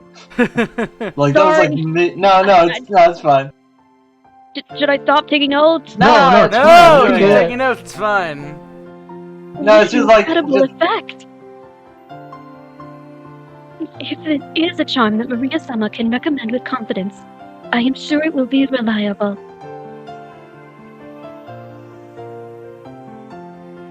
As Shan tapped her hands together lightly, Maria stuck out her chest. She was completely cheered up again. If it would keep her in this good of a mood, it'd probably be worth it to let Maria lead the discussion for a while longer. When you think about it, we hadn't shared in our excitement when we talked about the gold's hidden location, and so I think she got a little bored. Leaving the cookies Kumasawa-san had baked, Jessica and I asked Maria this and that about black magic. Maria happily chatted away in response to our questions. For each one, George Aniki and Shan would act surprised and agree with everything that she said. All the clouds in the sky grew progressively heavier. But the cousins really enjoyed communicating freely after 1 year of separation.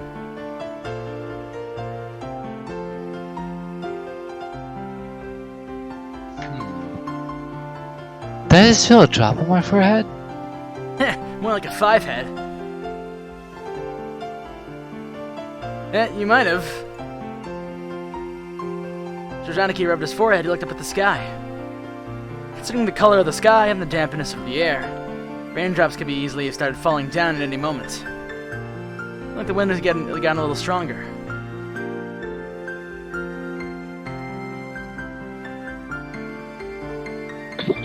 There goes. What?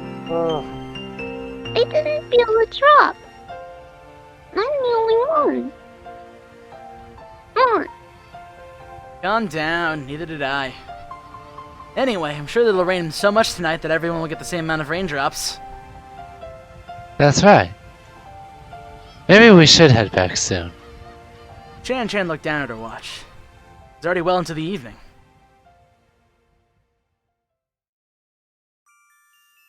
Time to get back to work already? Yes. I enjoyed this time I spent together with you all. Thank you very much. Tokyo-sama-san, thanks for the cookies. Alright everyone, help out with the cleanup. Shan declined our help, saying this was a servant's job. Picking up a dropped fork before the waitress had to is like my purpose in life. Pulled the blankets, gathered up the trash, and helped clean everything up.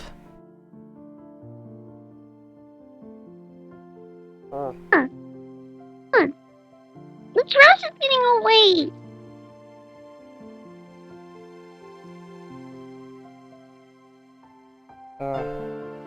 Sorry, still writing. Oh my god. Sorry, I take very small and very detailed notes. It's good. It's fine. I'm glad you're making notes. Besides, I think I'm already cracking this. Hey, Con, can I take a look at those notes later?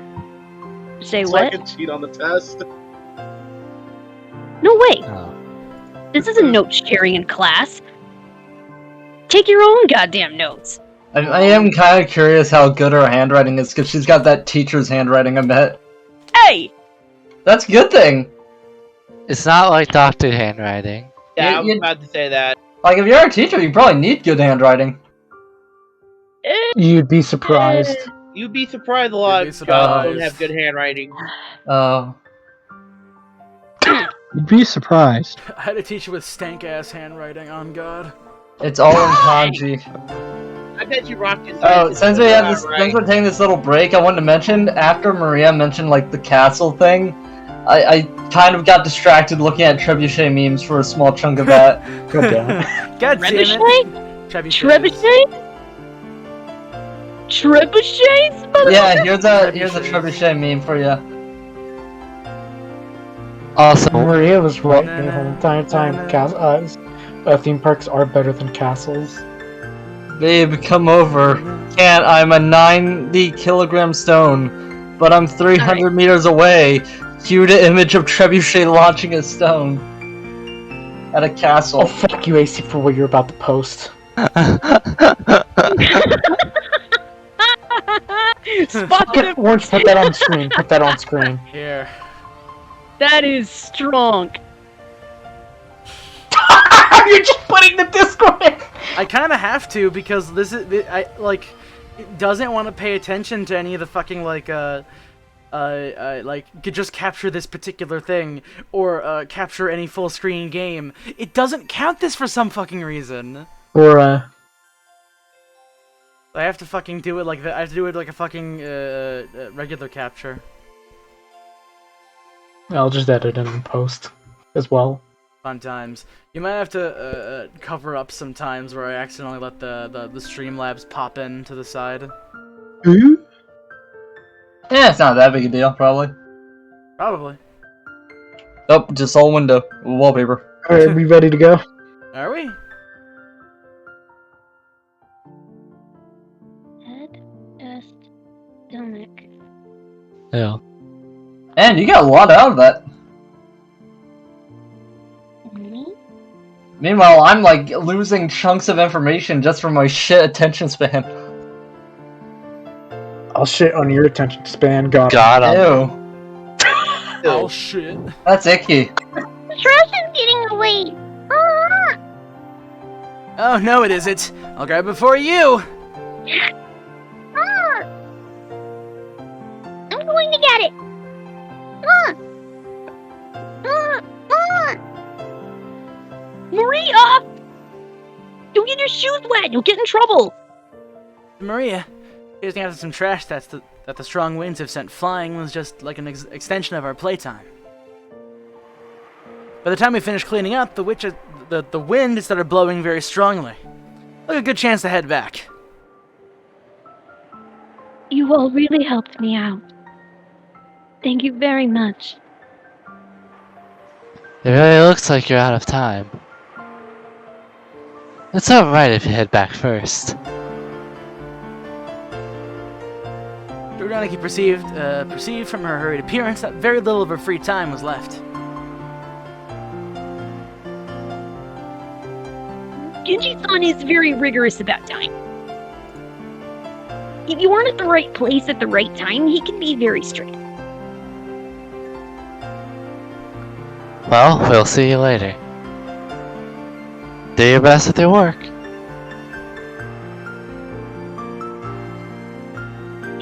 Yes.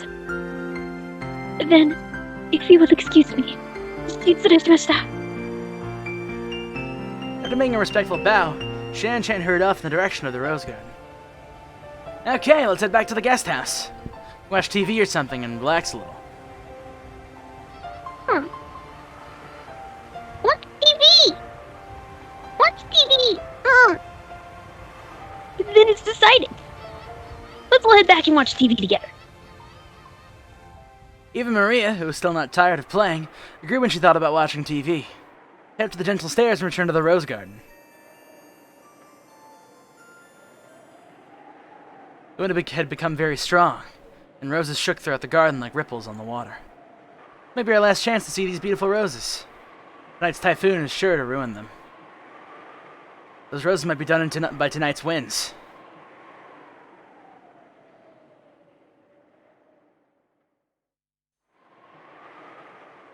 Wind. Sorry. Yeah. Oh. I'd say they were lucky, though. After all, they got to welcome all of you before the typhoon. A flower will always lose its petals at some point. However, because of that, we can admire them even more when they are in bloom. That's right. Maria, burn this image into your eyes. At this moment, they're the best roses of the year.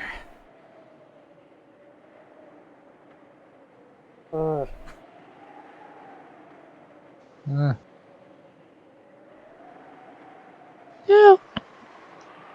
Sorry, Scholar and me. Sorry, Scholar and me. Burned into my eyes. Right then, Maria suddenly clapped her hands. Look like she had remembered something. My rose. The typhoon will send it flying. Oh, you mean that unhealthy rose Georgianiki marked with a ribbon? Maria remembered where the rose was. She ran at full speed. The rest of us followed her. Oh? Oh. Where was that again? I'm sure it was around here somewhere. We searched everywhere around that area. But, after all, there's only a single flower amongst all these roses. Oh, I actually saw this clip from the anime before. To those listening, I am very... Shush! Even though we knew it was somewhere close by, it wasn't proving easy to find. The wind that made up the front lines of the typhoon was making the roses throughout the garden undulate. Almost like it was teasing us by making the location of Maria's rose impossible to find. Maybe it wasn't here. Let's try spreading out a bit of our search. Sounds good. Let's go for strength in numbers. Huh? What's up, Maria? During a split up and search, Maria tugged on my jacket with an unhappy face. I felt like her intention was to stop us from going to another place. What is it? What happened? Huh. My rose is here. It's here. But it's actually not, is it? Maybe it was on the other side of the flower bed. If we all look, we'll find it fast, right? Ah! It's here. My rose is here. Look for it. Look for it. Ah! Maria stomped her feet in irritation. She was pointing at the spot, saying it was definitely there. Yet it actually wasn't. And yet, if we went to go search somewhere else, she got mad. We're all at a loss for what to do. For a while, we would have to stay with Maria. Then to search through the rose thicket. Is this the part where everybody refers Wait, is this a joke thing? Let it happen! Let it happen. Don't spoil the others. I'm not spoiling anything. I'm just saying this is a kid about to throw a really bad temper tantrum. Sure. Oh. Okay. Yeah, I was like, yeah, I figured that it wasn't gonna be a spoiler. Oh. Just Well, of course saying, not. Just let it happen. They're very paranoid. Man, you guys are up in arms about this. Huh. Ah! Not here. Not here. Not here. Ah! Maybe she was saying that it shouldn't be here, but isn't. Maria became increasingly ill-tempered. Oh man. Maria's really losing her temper. Called it. Maria sometimes starts to really care about really pointless things. Don't say that out loud! If she gets what she wants, that's alright. But that is the definition of a spoiled brat. You can't find something that isn't there. That's not good. Just as we were starting to despair for a way out of the situation, Maria shouted out loudly.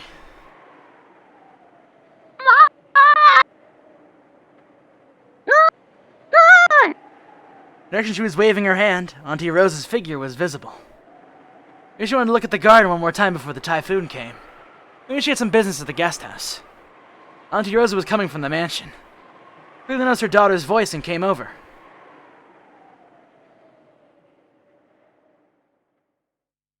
Sorry, I was writing something. Oh my. What happened, everyone? Are you looking for something? Look for it. Mama, you look for my rose too. Ah! Ah! Ah! Your rose? We found an unhealthy rose around here and marked it. It had a candy wrapper or something around it. Tight. Maria, if I remember correctly, it was grown right in front and really stood out, didn't it? Unless it grew legs and ran off somewhere, it must have been somewhere else. Are you just remembering it wrong? It's here. It's here. That one doesn't believe. Ah! Ah! For the umpteenth time, will you please stop that ooh nonsense? Mama will look for it, so stay quiet. I was a little surprised to see Auntie Rosa, who I'd only ever seen as gentle, get angry. Auntie Rosa began searching as well, so we went along with her for the time being. We're already more than sure it wasn't around here. So, Auntie Rosa also realized, very quickly, that it wasn't here. The rose isn't here. Did you mistake this place for somewhere else? There are so many roses around. Wrong! That's wrong! It is here! Mama doesn't believe. I do believe you, that's why I'm searching. But it isn't here. But it is here! It is here, but it isn't! And someone must have ripped it out.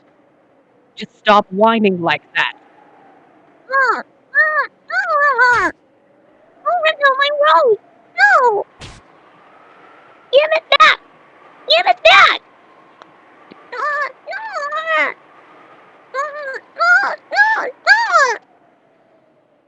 How should I know? Stop it! Stop that whining! Auntie Rosa slapped Maria's left cheek with her palm. For that instant, Maria was shocked into silence. Of course, it was only for an instant. Maria realized that her wish was being rejected before it could be fulfilled. She started yelling with an increasingly louder voice.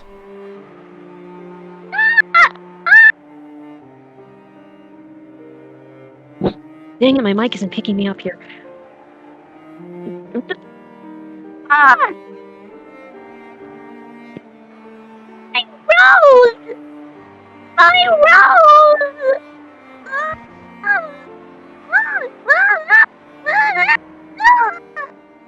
Didn't I tell you to stop that weird habit? That's why all of the kids in your class make fun of you. Fucking God! Cut it out! Once again, her palm slapped Maria's cheek. This time she didn't go silent. She choked and started crying, began to bawl in an increasingly louder voice. Auntie Rosa was clearly irritated, lifted her hand once more to try and shut her daughter up. Auntie Rosa, now, just a little kid. There's no reason to get so serious. I attempted to intervene with a forced smile and my hands clasped together. The deadly serious look I was thrown by Auntie Rosa told me quickly that I shouldn't butt in. I'm sorry. Would you all return to your room for a little while? Your auntie needs to have a little talk with Maria. Nobody believes in my rose! Even though I was here! Look for it! Look for it! Here! It was here!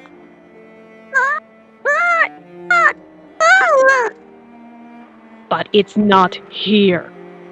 Then you must be confusing it with somewhere else, mustn't you?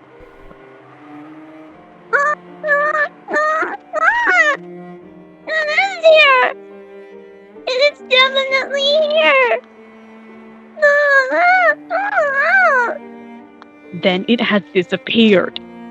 Give it up. Why? Why did my rose disappear? Why?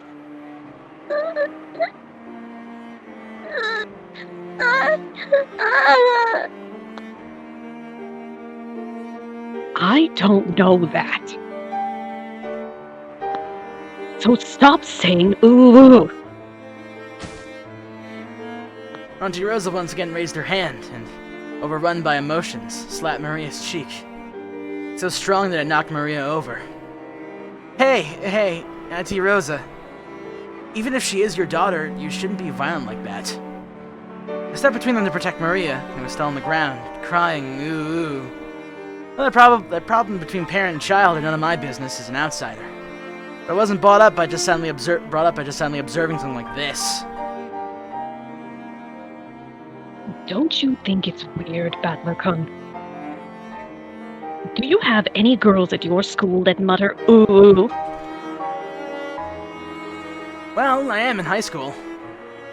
And for an elementary schooler, I think saying ooh is pretty cute. Cute? Oh, fuck. Shit. Fuck. What?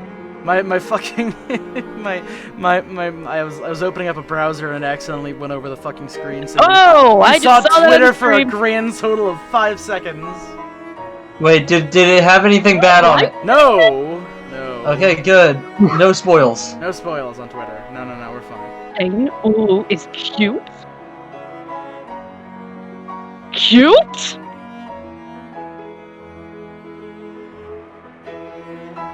Seeing that my reckless words had brought Auntie Rosa's wrath down upon me, she grabbed my collar with a terrifying expression. Don't say such nonsense. Do you know how old Maria is? She's 9 years old. She's a 4th grader, you know. She's not a kindergartner. And even so, she still says, ooh, during class. Do you understand? This kid, do you know what they say about her when they bully her? Thanks to this weird habit, she still hasn't made even a single friend. Don't turn your eyes from reality and recklessly call Maria cute. Think much, much more seriously about this kid's future.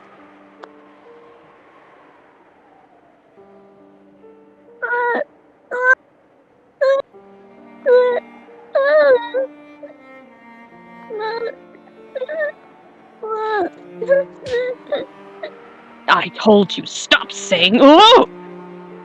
Didn't I tell you to stop it? Auntie Rosa struck Maria's quivering head, from which an increasingly unsatisfying voice was rising. I tried to stop her, but she thrust me away. My back collided with George Anarchy. A long time ago, Auntie Rosa also thought of it as nothing more than one of Maria-chan's baby words. But she is now midway through elementary school, so the fact that it hasn't been fixed has bothered her a lot recently. Not like it matters what kind of words she uses. You can't become a proper member of society like that. I just fucking mentioned society, goddamn. So, even though it's not a pleasant scene to watch, this is a problem between mother and child. Well, my mom's always giving me hell about how I speak too. Jessica, please don't try to make this any worse for yourself. If you look at it that way, maybe an outsider should interfere with this, even though it's painful to watch. Balorkun, didn't you ever have any bad habits as a kid that you couldn't fix and got you in trouble? Well, 1 or 2. On Parents' Day, I got a huge telling off in front of everyone, and it was so embarrassing I couldn't stand it. Was one of those habits titty grabbing? How do you know? Oh no! Oh no! How'd you know? I'm allowed one a day. Well then, you can understand Maria-chan's feelings right now. I'm sure she doesn't want us to be here right now. Do you understand as well, Jessica-chan? I don't think anyone likes to be seen when they're being punished. Let's go. Let's return to the guest house. Then after Maria-chan comes back, let's welcome her as if nothing happened. That's probably for the best, isn't it? George Anarchy's point was probably correct. And if we could use that correct sounding reason to justify a retreat from that painful scene, that was probably enough for us. Just gonna nod at George Anarchy, and we all left. We called towards Maria that we were going to head to the guest house. It seemed to reach her ears. We felt guilty and shameless at even saying that. In that case, look by yourself as much as you want. Mama doesn't care. Look for it. I'll look for it by myself. Look for it even if Mama doesn't care.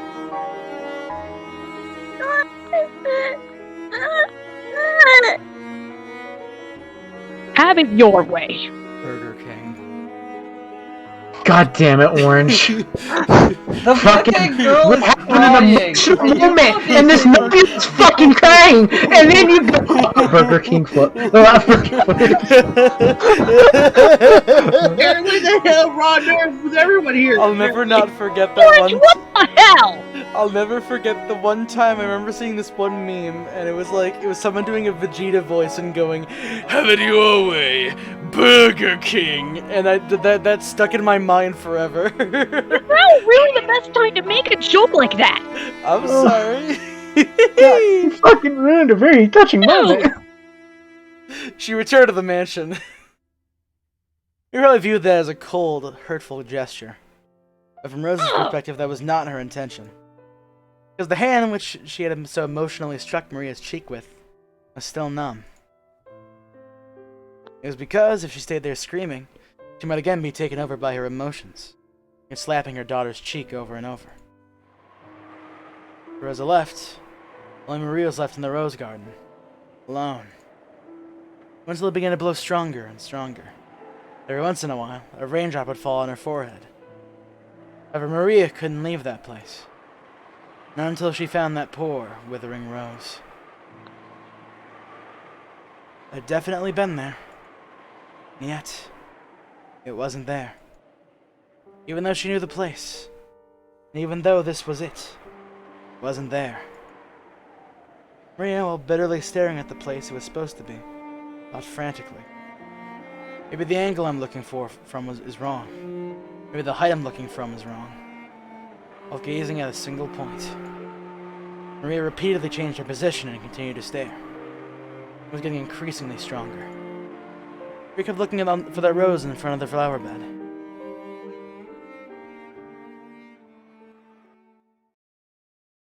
In and out sucks. You want to call it there? Yo! Rain effects! Do you want to end it here? Hold up. There's a Kinzo moment that Yeah. I'd love to do right now. Do you want to not save it for What? the next In one? and out does Wait, you would really end this shit on Burger King? Every West Coast You We're are not ending this on Burger King. Alright, I guess we're We're not ending ending it this up on Burger King. Trust. In-N-Out. Hey, listen. Number one, we have not gotten to glass breaking or the fucking vines and shit. So I would like to go until at least that, and I'm pretty sure we're like just at the fucking end of the thing. Yeah, so hold on a bit longer. Anyways, Kinzo All knows right. the sound of the Well- raindrops beating on the window. By the way, these raindrop effects are not in any of the other versions of Umineko. It's specifically this one, and that's why we got it. It's still a very nice effect, and that is very incredible, honestly. It finally started to rain. It began Hashtag later in and out sucks. than the weather reporter predicted. Don't. Kinzo, as if being stunned by the sound of the rain, approached the Like window. me. The sound of the rain is a sound of silence. That The sound of feels- Shelly's hot mic. Jelly, you're miking. Hey, hot mic! Sound feels Oh, quieter you're than any mic. silence. If he keeps doing Oh, there is it, no silence. there we go. Thank you. Make Sorry. humans remember that, in the end, they are alone from when they are born to when they die. You're late, Beatrice. Were those words directed at the rainy sky? No one could be seen in the direction of Kinzo's gaze. Witch in gold, Symbolo. So, shall we begin our banquet of miracles? In this very moment, this island has been cut off from the world. Now there are none who can interrupt my ritual. There are many fitting sacrifices for you. 4 of my children, 3 of their companions, 4 of my grandchildren, me and my guests and my servants. You may eat up as many as you please. The key of fate will select the sacrifices in accordance with the demon's roulette. If the roulette chooses me, even I will become your sacrifice. However, because of that, because I will bet on that madness, I will definitely create a grand miracle. Come! Devour as much as you wish! If I will overcome that roulette, yes, I'll put everything on the line! As I will return the headship of the Ashurmia family. Take it! As Kenzo finally opened the window, he ripped the golden ring from his finger and forcefully threw it away.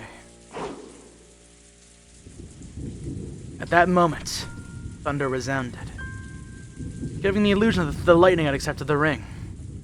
And when you are resurrected, it will be me who stands there. I will live until the end and watch over you as you awaken. Now come, Beatrice. Welcome to my banquet! In exchange that I'll for all that I have created, show me a miracle. One final time. Oh! Beatrice!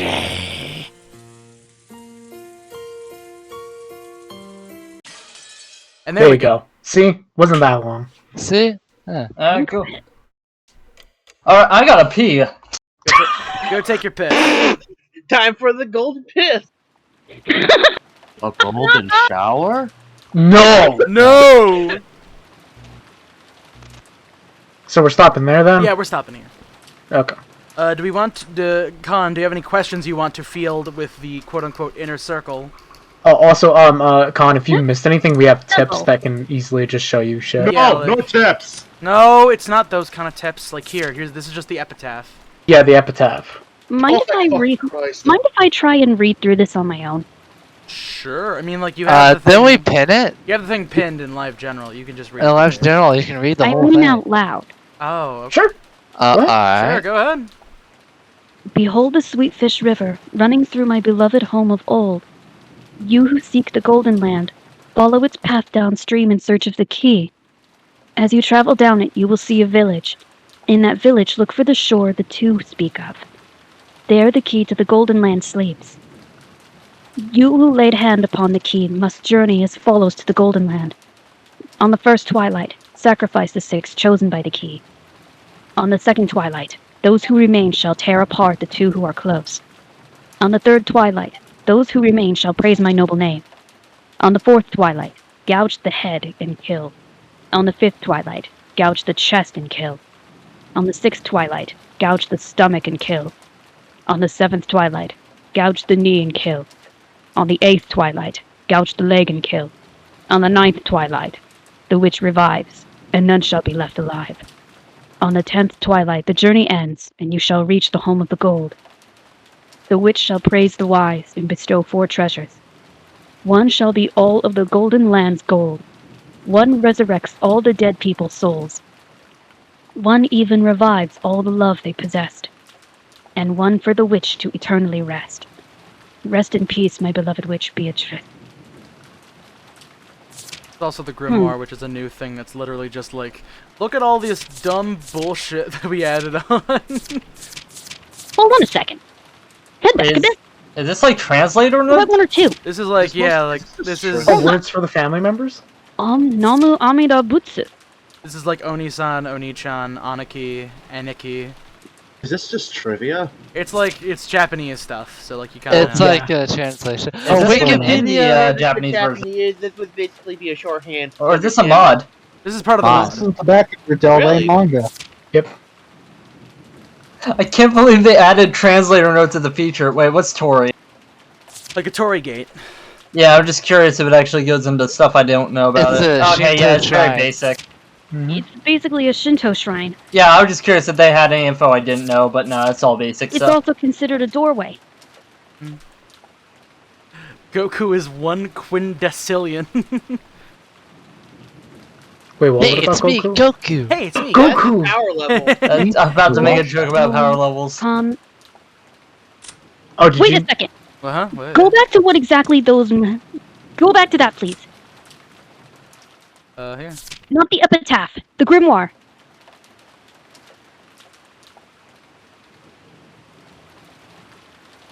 It's just like... Scroll up a bit. These are just big numbers.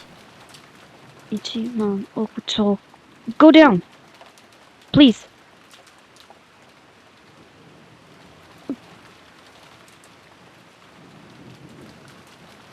Okay. Con, I can tell you right now that these numbers do not have that much of a meaning to the overall point of the story.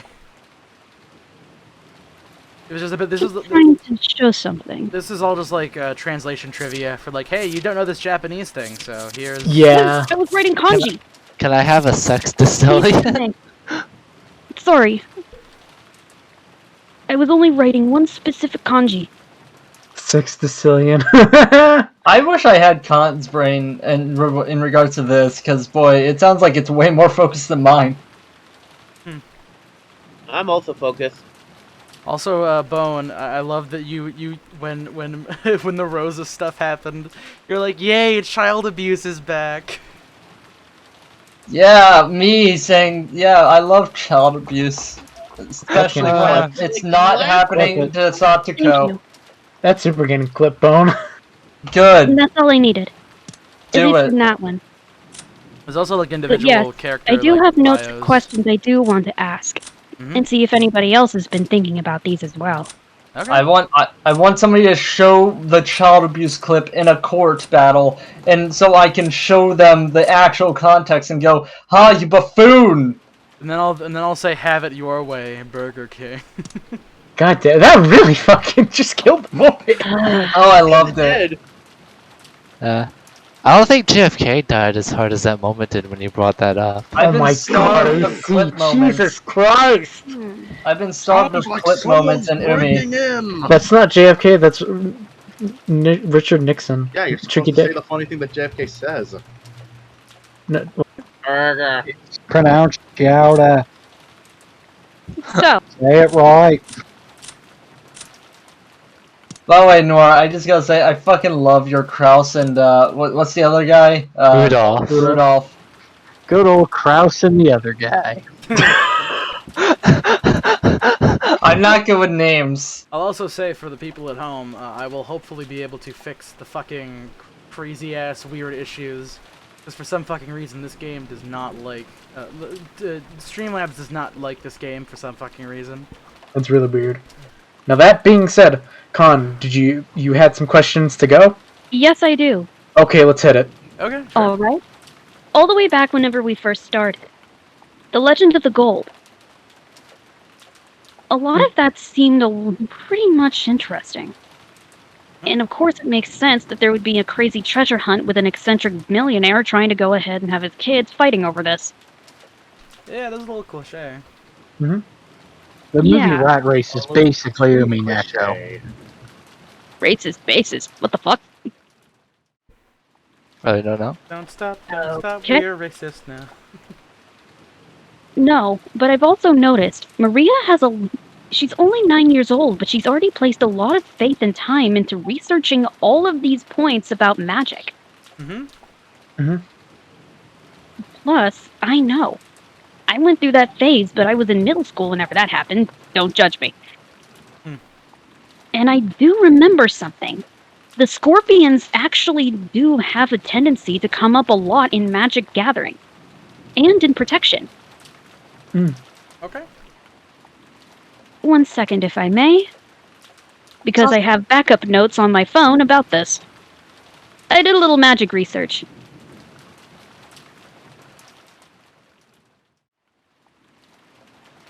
In the meantime, Robu... That is fairy tale. Hold on a second. Fuck. Robu, what do you mean Maria sounds mad sus?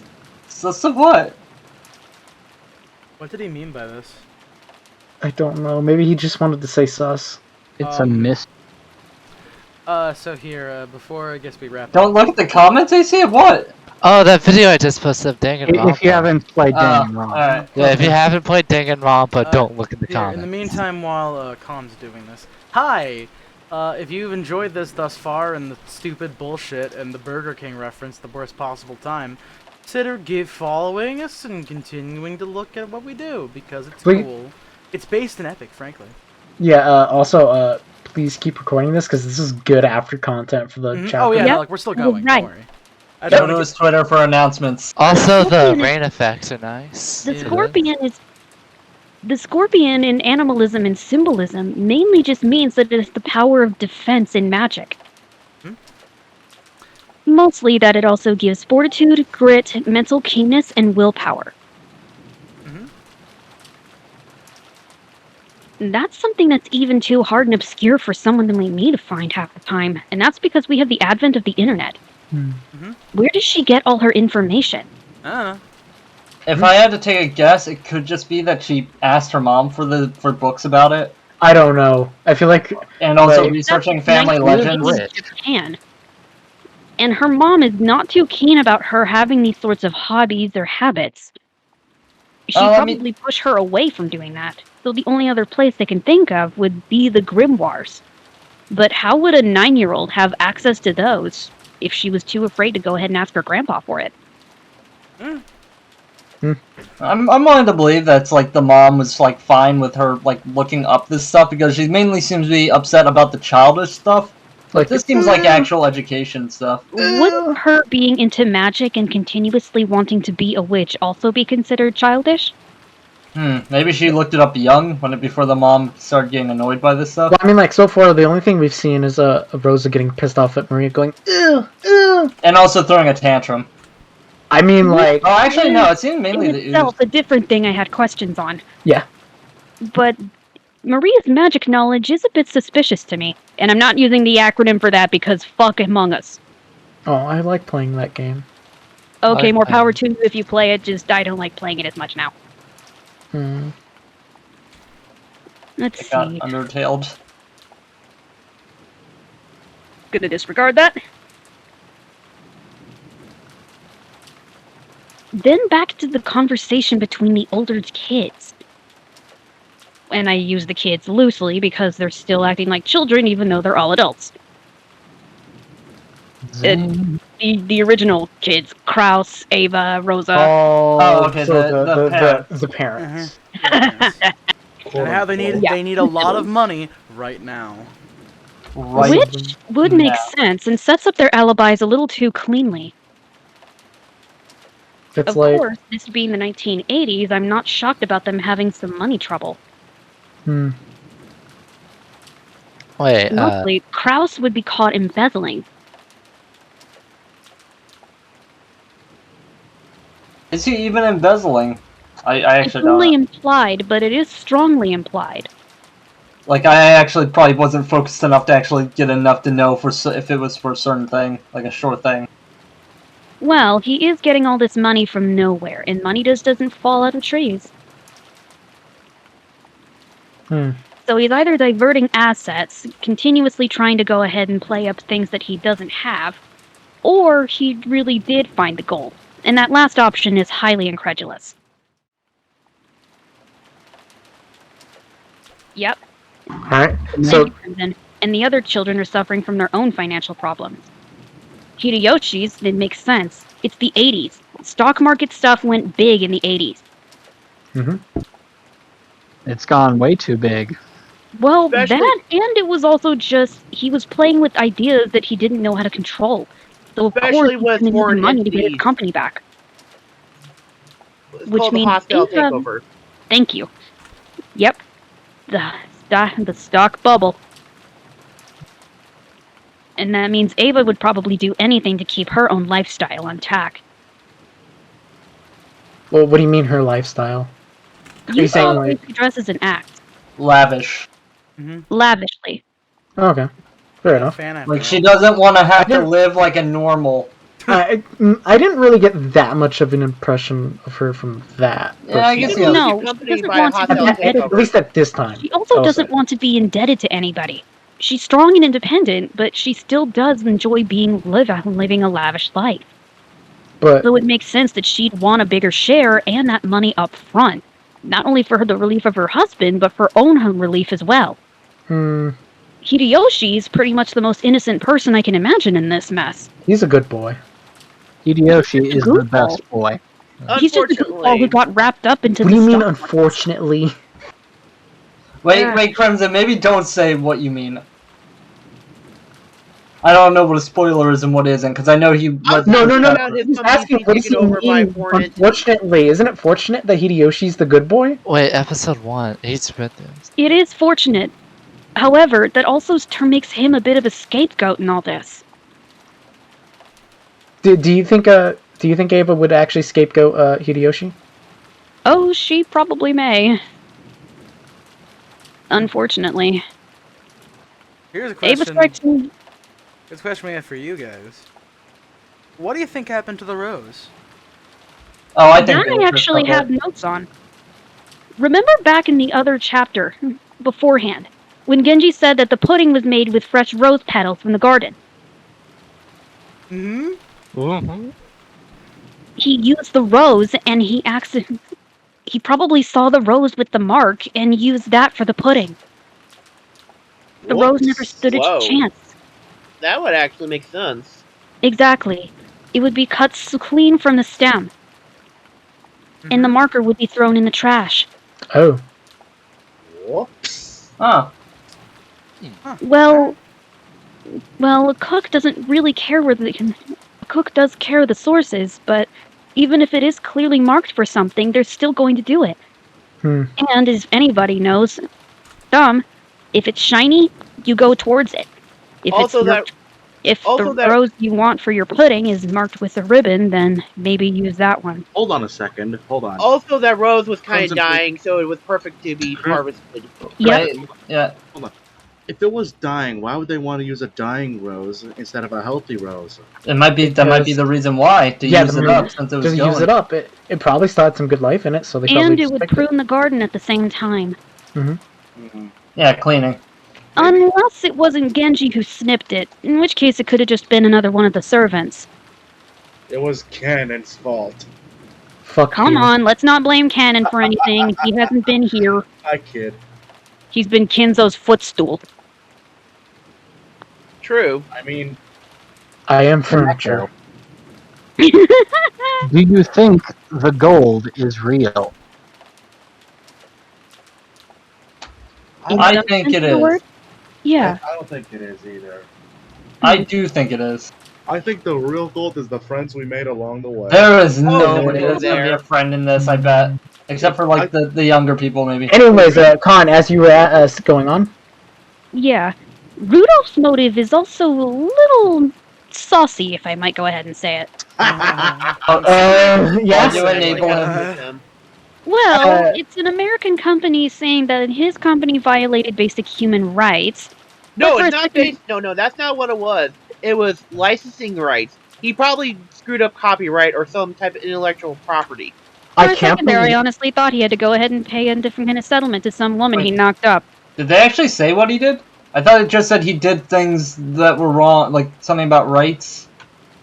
Intellectual property rights. I did very bad things that are wrong. In fact, I love it because it is so bad. Meh. Long live capitalism. You can actually violate copyright and actually get sued really hard. Co-signing on a bad bank deal? That is something a single mother would have major problems with. Probably because of a divorce thing or a settlement. Like it was a co-sign for a massive loan or a mortgage that she couldn't afford to pay back. Either way, they all want money now. Yes. We need cash now. We need JG Wetworth. Okay. Con? Afterwards, we went back to Kinzo. Was Canon listening for Kinzo this whole time behind the door? Were the doors open to that room the entire time? How could he have heard everything? This is sort of a thing that's brought up minorly, and Kumasawa mentioned a little bit in her weird like monologue thing that she did, where it sort of implies that Canon, Shannon, and Genji all have a much higher rank than him, so he isn't even allowed to serve Kinzo. Yeah, so then why exactly is he reporting to him? Because... Wait, Canon? I mean, like, it's his job. He's a servant. Yeah, because he has a higher authority and he's also a servant. You can tell you can tell who are like the high priority ones, aka the ones who get to actually see Kinzo most of the time, because they have the one-winged eagle on their clothing. So that's Genji, Canon, and Shannon. Well, Shannon has the tattoo. Yeah, you probably haven't been able to see it, but Shannon does have a one-winged eagle thing. It's on her leg. I can get the picture. Her leg. Out of curiosity, like, what information are you guys okay with sharing and not okay with sharing? We're only sharing stuff that you would know, but you would know in the story by now. So, yeah, as you can see, not so much in the Steam sprite, but in the OG and other sprite, especially OG, they kind of highlight it more with her leg sticking out a bit. You want to show it on the stream so people don't look it up? Sure. That actually fuels something else that I thought about before. Yeah? Roll with me here. Hinzo was also talking about how the miracle would be revealed, and that made me think back to Rika. It's a stretch. It's a stretch! But I'm thinking that maybe this talk of magic in the grimoire somehow involves Rika and the shards from Higurashi. I don't know how, but I think it could involve them. Con, What? I'm gonna tell you something right now. These stories are very largely disconnected. This isn't just gonna suddenly jump into Higurashiville, trust me. Yeah, it's at Let best. let me rephrase that then. I'm thinking that some of the point of magic, or at least the main principles of magic that applied in Higurashi, also apply here. Betting on madness, betting on the odds. Sorry, go on. I didn't. I apologize for interrupting. It's alright. It seems the principles of magic in Higurashi were more or less just enacting the odds and going with luck. Here, it's the same principle, but he's applying more alchemic use for it. So, are you saying that we might see some, at least not like connections to Higurashi's like stuff that happened, but like some maybe of the something... core ideas, basically. Yeah, like some of the core ideas and maybe some actual application of magic. Okay. This rain is nice. And I think it has to do with Frederica Berncastle. It is nice. Then there's the situation of the epitaph, which I wrote the entire thing down. And now that you told me that Shannon has that mark on her leg, I think I have a good idea of what this is. It's not a riddle. It's a ritual. And it's going to determine the entire night, or at least the entire week, on this island. Alright. Roll with me. It originally says in the first part of the epitaph, the one who obtains the key is the one who is only allowed to travel to the Golden Land. This also is asking if you can ignore the first part of the epitaph. That part, I don't know how to decipher. The second half, the first twilight, offer 6 chosen by the key. That means whoever holds the key in this situation right now will sacrifice 6 random people. That could be 6 random people on this island being killed to summon Beatrice. So, if I may, if I understand this right, you believe that someone has to find a key and then they will start performing the ritual? Not a physical key. Alright. Even if it could just be a belief or something. Alright. So, you believe only, like, what, 6 people will die? No. Okay. According to the second twilight, those who remain tear apart the 2 close. I don't think it refers to a romantic relationship. The 2 close I can imagine would have to be people related by blood. And so far, the siblings and their grandkids are about as far apart as you can imagine. The only 2 I can think of that would be close would be Shannon and Cannon. Tear them apart, maybe. Maybe. Third night, those who will remain will... Oh god, I can't read my handwriting right now. Will praise my noble name. Then the 4th through 8th nights, those nights, head, chest, stomach, knee, leg. We've actually seen 2 tattoos of where each of those is placed. Shannon's is on her leg. Ava's is on her arm. It's the family crest. I'm thinking that's maybe where they'll end up getting stabbed, or that they may end up getting hurt in those areas. Acting as a ritual sacrifice for each body part to help summon Beatrice. Alright. Then, of course, she comes back on the 9th night. No one left alive. But this flies in the faith of Kinzo, which means the epitaph is speaking from either his point of view or from Beatrice's point of view.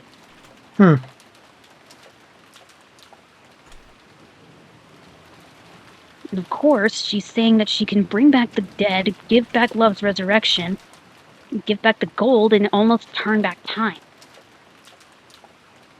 Alright. Okay. It's Well, also turn back saying time, so like she revives everyone? by reviving everyone, got the same sensation back whenever I. This is gonna sound really dumb, but have any of you heard of a series called Bad End Night on YouTube? No. No. No. I think I Oh. heard of that No. before, but I'm not No. sure. It's a Vocaloid music video series about a time loop, or at least about a girl who ends up in the forest and then in a mansion in the middle of the forest. Each of the mansion dwellers officially go ahead and bring her in, and they welcome her with a giant party. However, the clock starts to go ahead and tick a different way.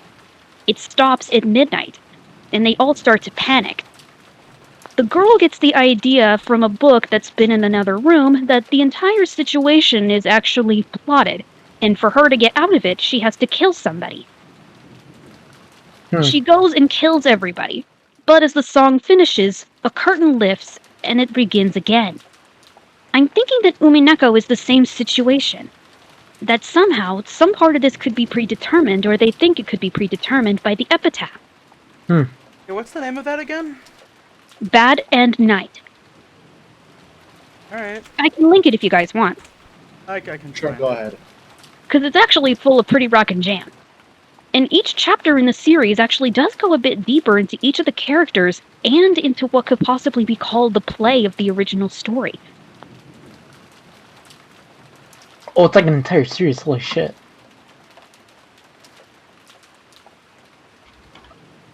Oh yeah, probably like that Daughter of Evil song series. Yep. Except it's not Mothy. Oh, I think love it's this someone else. song. I've heard the song. You might want to link the song if that's possible. Uh, Not Daughter of Evil, Bad End Night. maybe later. Maybe later, yeah. That being said, do you have anything else? Oh, Also there's wanted actually a to manga say- based on this. Yeah. Yep, that's it. Bad End Night. Alright. It's actually got a pretty rockin' beat underneath it. I also wanted to say, seeing Rosa kind of lay into Maria like that and beat her like that, that's not just anger at her child, that's anger from all the years that she's been abused. She's taking it out on her child all this time. I can see that clearly. You mean the sins of the father? Well, I mean, it's abuse is a loop, essentially. Like It fucking, is. like if you abuse someone else, if someone gets abused, they're most likely to abuse others. Exactly. So. And Noir's right. She's also upset because she knows now that she can't get that money from Kraus. So of course that's going to affect her mood even more. Mm-hmm.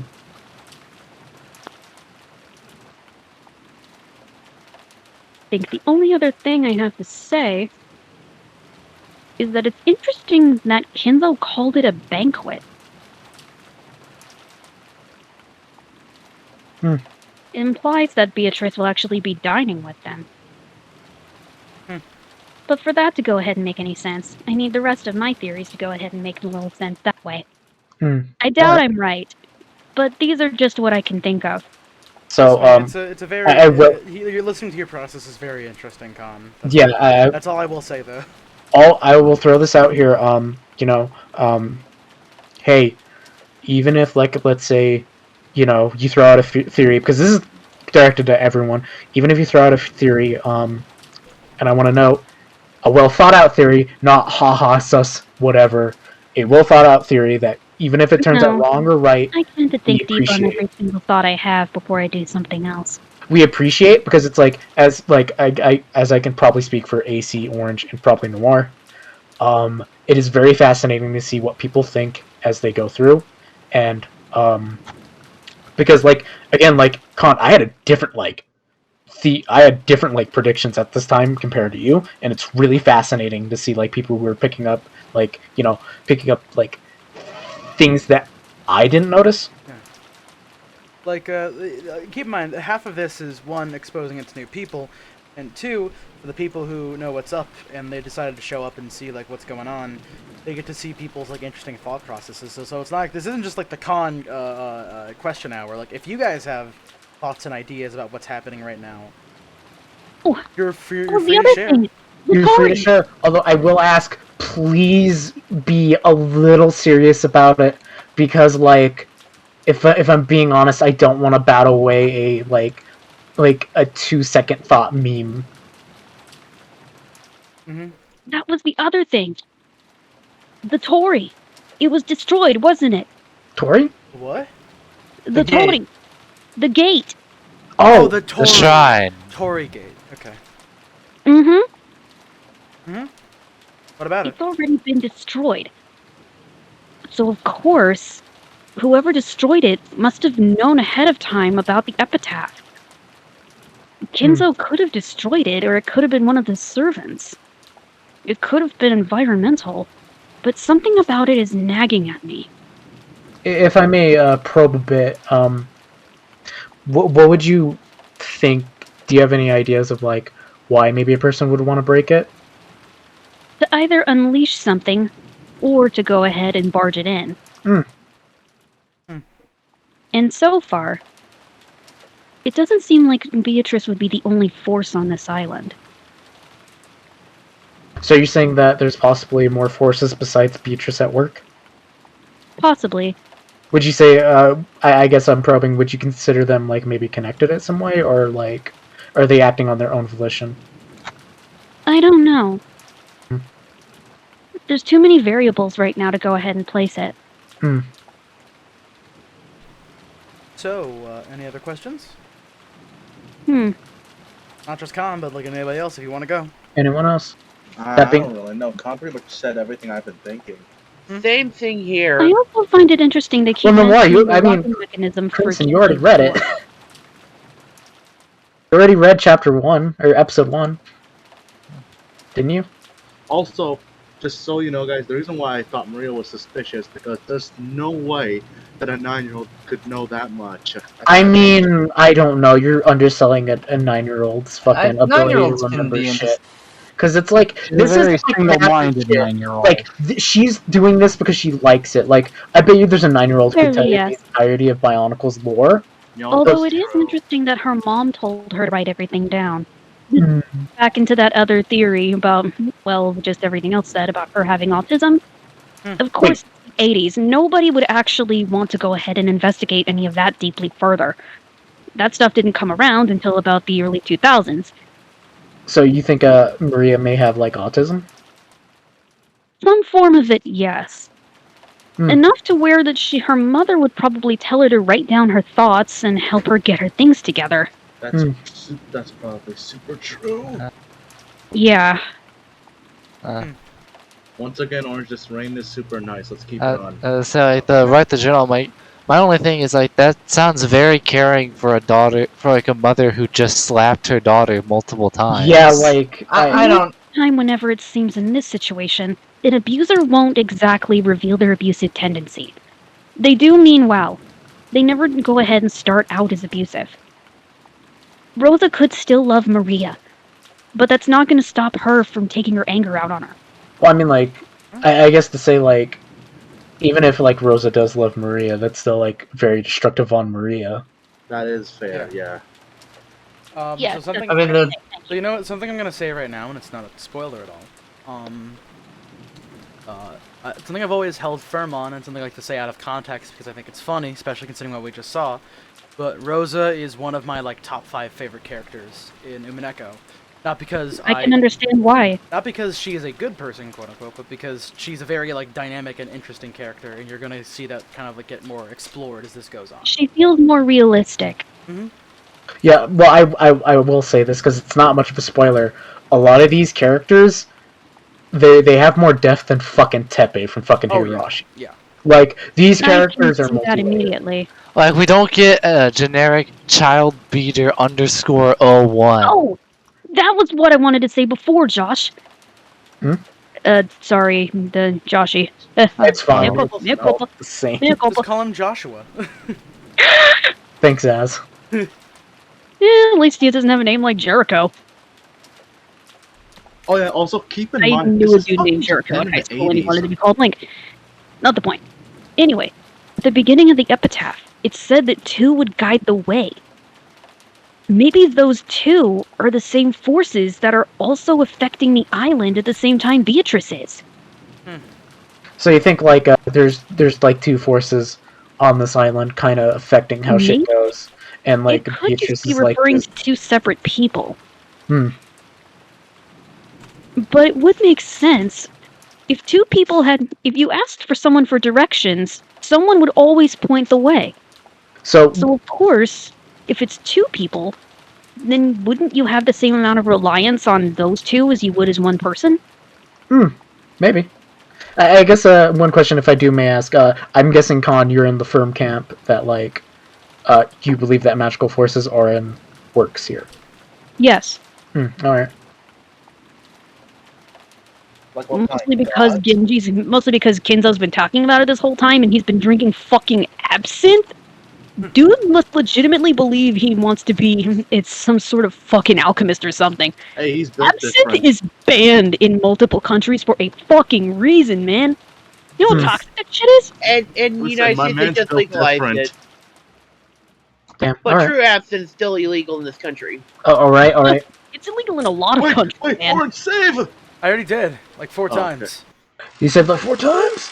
That being said, as you were saying, Con. Absinthe is also considered a mystical drink. So,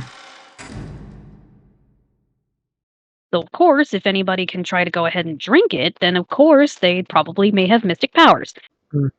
Dude's probably just thinking, oh, if I drink this, I may actually go ahead and have a better chance of becoming an alchemist or something. Or becoming a wizard and meeting Beatrice, or whatever the fuck you may have it. I'll be honest, I didn't actually pick up Trying on to that live in the detail. barn with. I read. Or is Are we actually still live, Orange? devil. Yes, we're live because we're keeping this in the fucking recording because it's really fascinating. Because I'll be honest, Umineko, it's a murder mystery, and we like hearing people's thoughts about a mystery. Anybody else have any thoughts?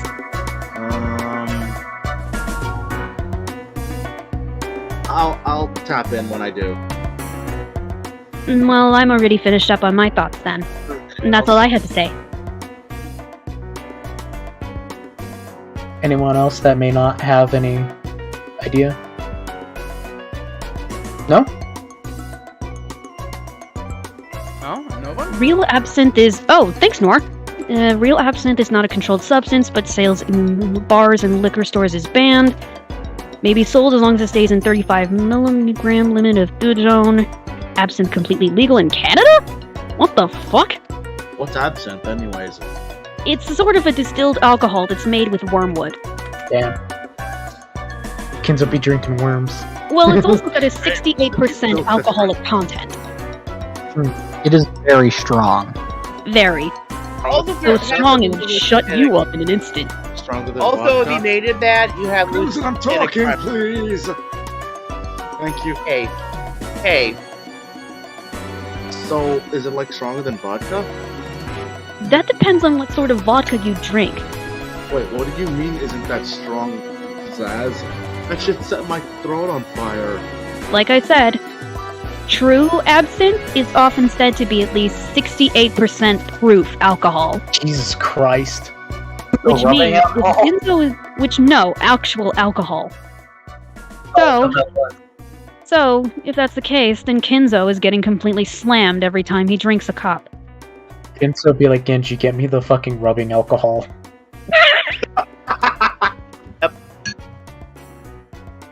Kinzo picked the wrong day to stop snorting glue.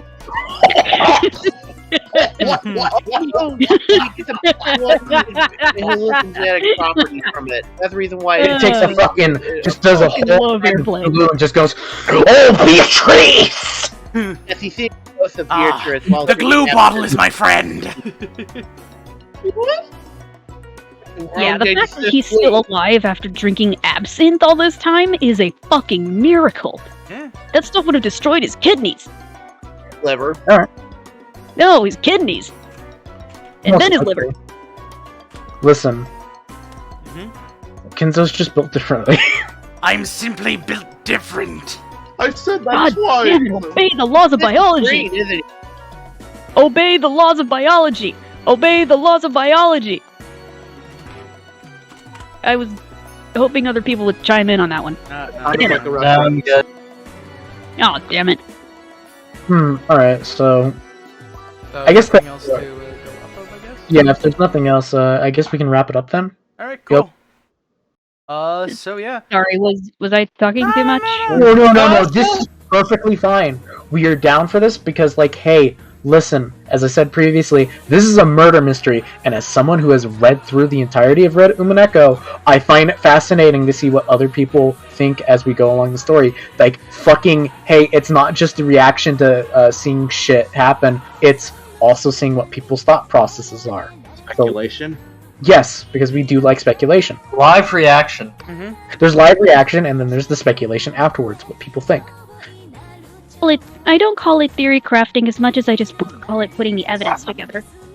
Well, I don't have much to contribute to these speculations. I'm not that deep of a thinker. And I'm probably gonna contribute less. I'll probably will later on.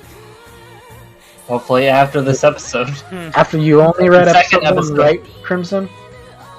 Yeah, I read the first episode, but nothing afterwards. Alright. Sweet. So, Alright. hey, like I said before, we're properly going to be wrapping up now. I didn't know when we were actually going to be, like, popping this off or whatever, but it seems like that discussion went way longer than I was expecting. Which is fine, Sorry about because... that, I had to try and stop Very my good. dog from No, it's good. my other dog. Very good. Don't worry. So, yeah, anyways, we're going to wrap this up for real now. If you stuck around, thank you very much. Thank you to Civ Sarcast for following us. I hope that more people will do that eventually. Yeah. We're going to be going through Umineko more. We're going to be getting into some of the more interesting parts going forward. I think, like, probably, yeah, like, literally, like, one of the next... this particular chapter is going to be really, really interesting, I think. Yeah, particularly, I want to know, this was probably the slowest that Umineko was probably going to get for a while. I feel like That's because it's building everything up. Yeah, definitely. A good mystery always sets up the pieces on the game board the right way before you go ahead and start taking out pawns. I'm gonna tell you guys, like, what is it? Chelly had some doubts. Also, Chelly left. I didn't even realize that.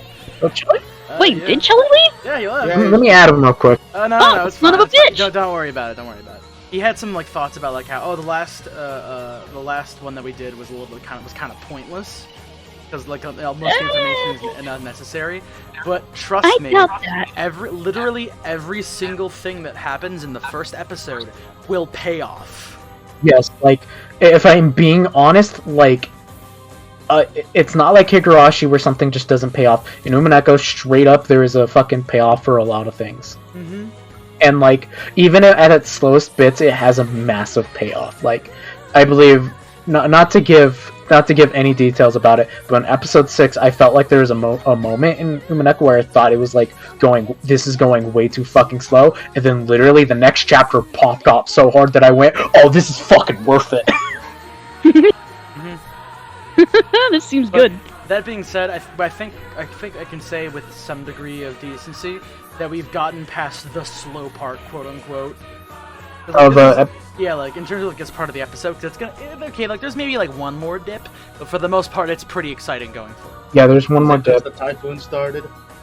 Technically yes, because the rain's happening now. There's a gonna bring back those god awful Higurashi typhoon jokes. Yes, because when me and AC were reading Umineko, that got turned into the Umineko joke. Son of a bitch. Wait, is that where Typhoon came from? Originally, we did it for Satsuko, and then when I was reading Umineko, me and AC fucking DMs went like, oh, we're gonna bring it back for Umineko. Because there is a typhoon. Typhoon. For those that don't know, we did a meme about Sadako's parents getting killed by a typhoon. And we did. I kept on saying typhoon. Well, the joke is also elaborated that we used the gif from the Eric Andre show where it's Eric Andre saying where he said I fed we'd feed LSD to this 9-year-old mentally challenged girl, and then wrap her arms around her and yell, nightmare.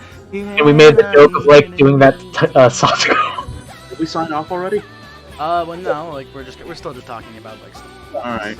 Make sure to find us all and follow us on Twitter if you want to learn more. That too, but if you haven't watched him, if you haven't read Umineko yet, don't follow me on Twitter yet.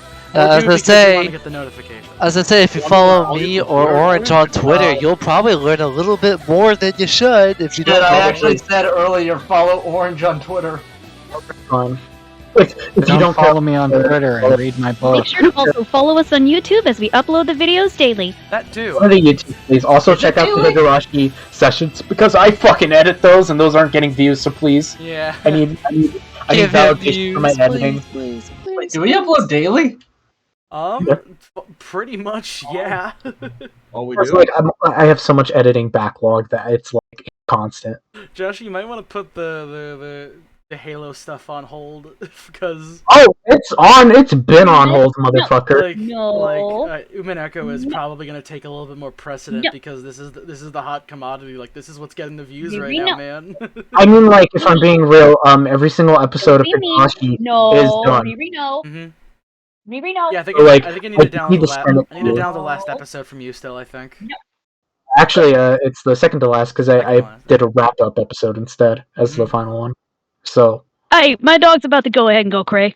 All right, you want to sign off now, Orange? Yeah, okay, we can sign off now. All right, have a good night, everyone. We'll be back on this Wednesday. I might not be able to do it Friday. I don't know. Should be able to. I don't know.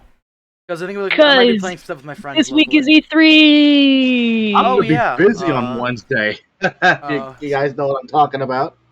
I don't even know what you're talking about. Talking about. We don't know what you're talking about. The new Genesis or whatever the fuck it's called. You can still listen while we read, and you can play. Mm-hmm.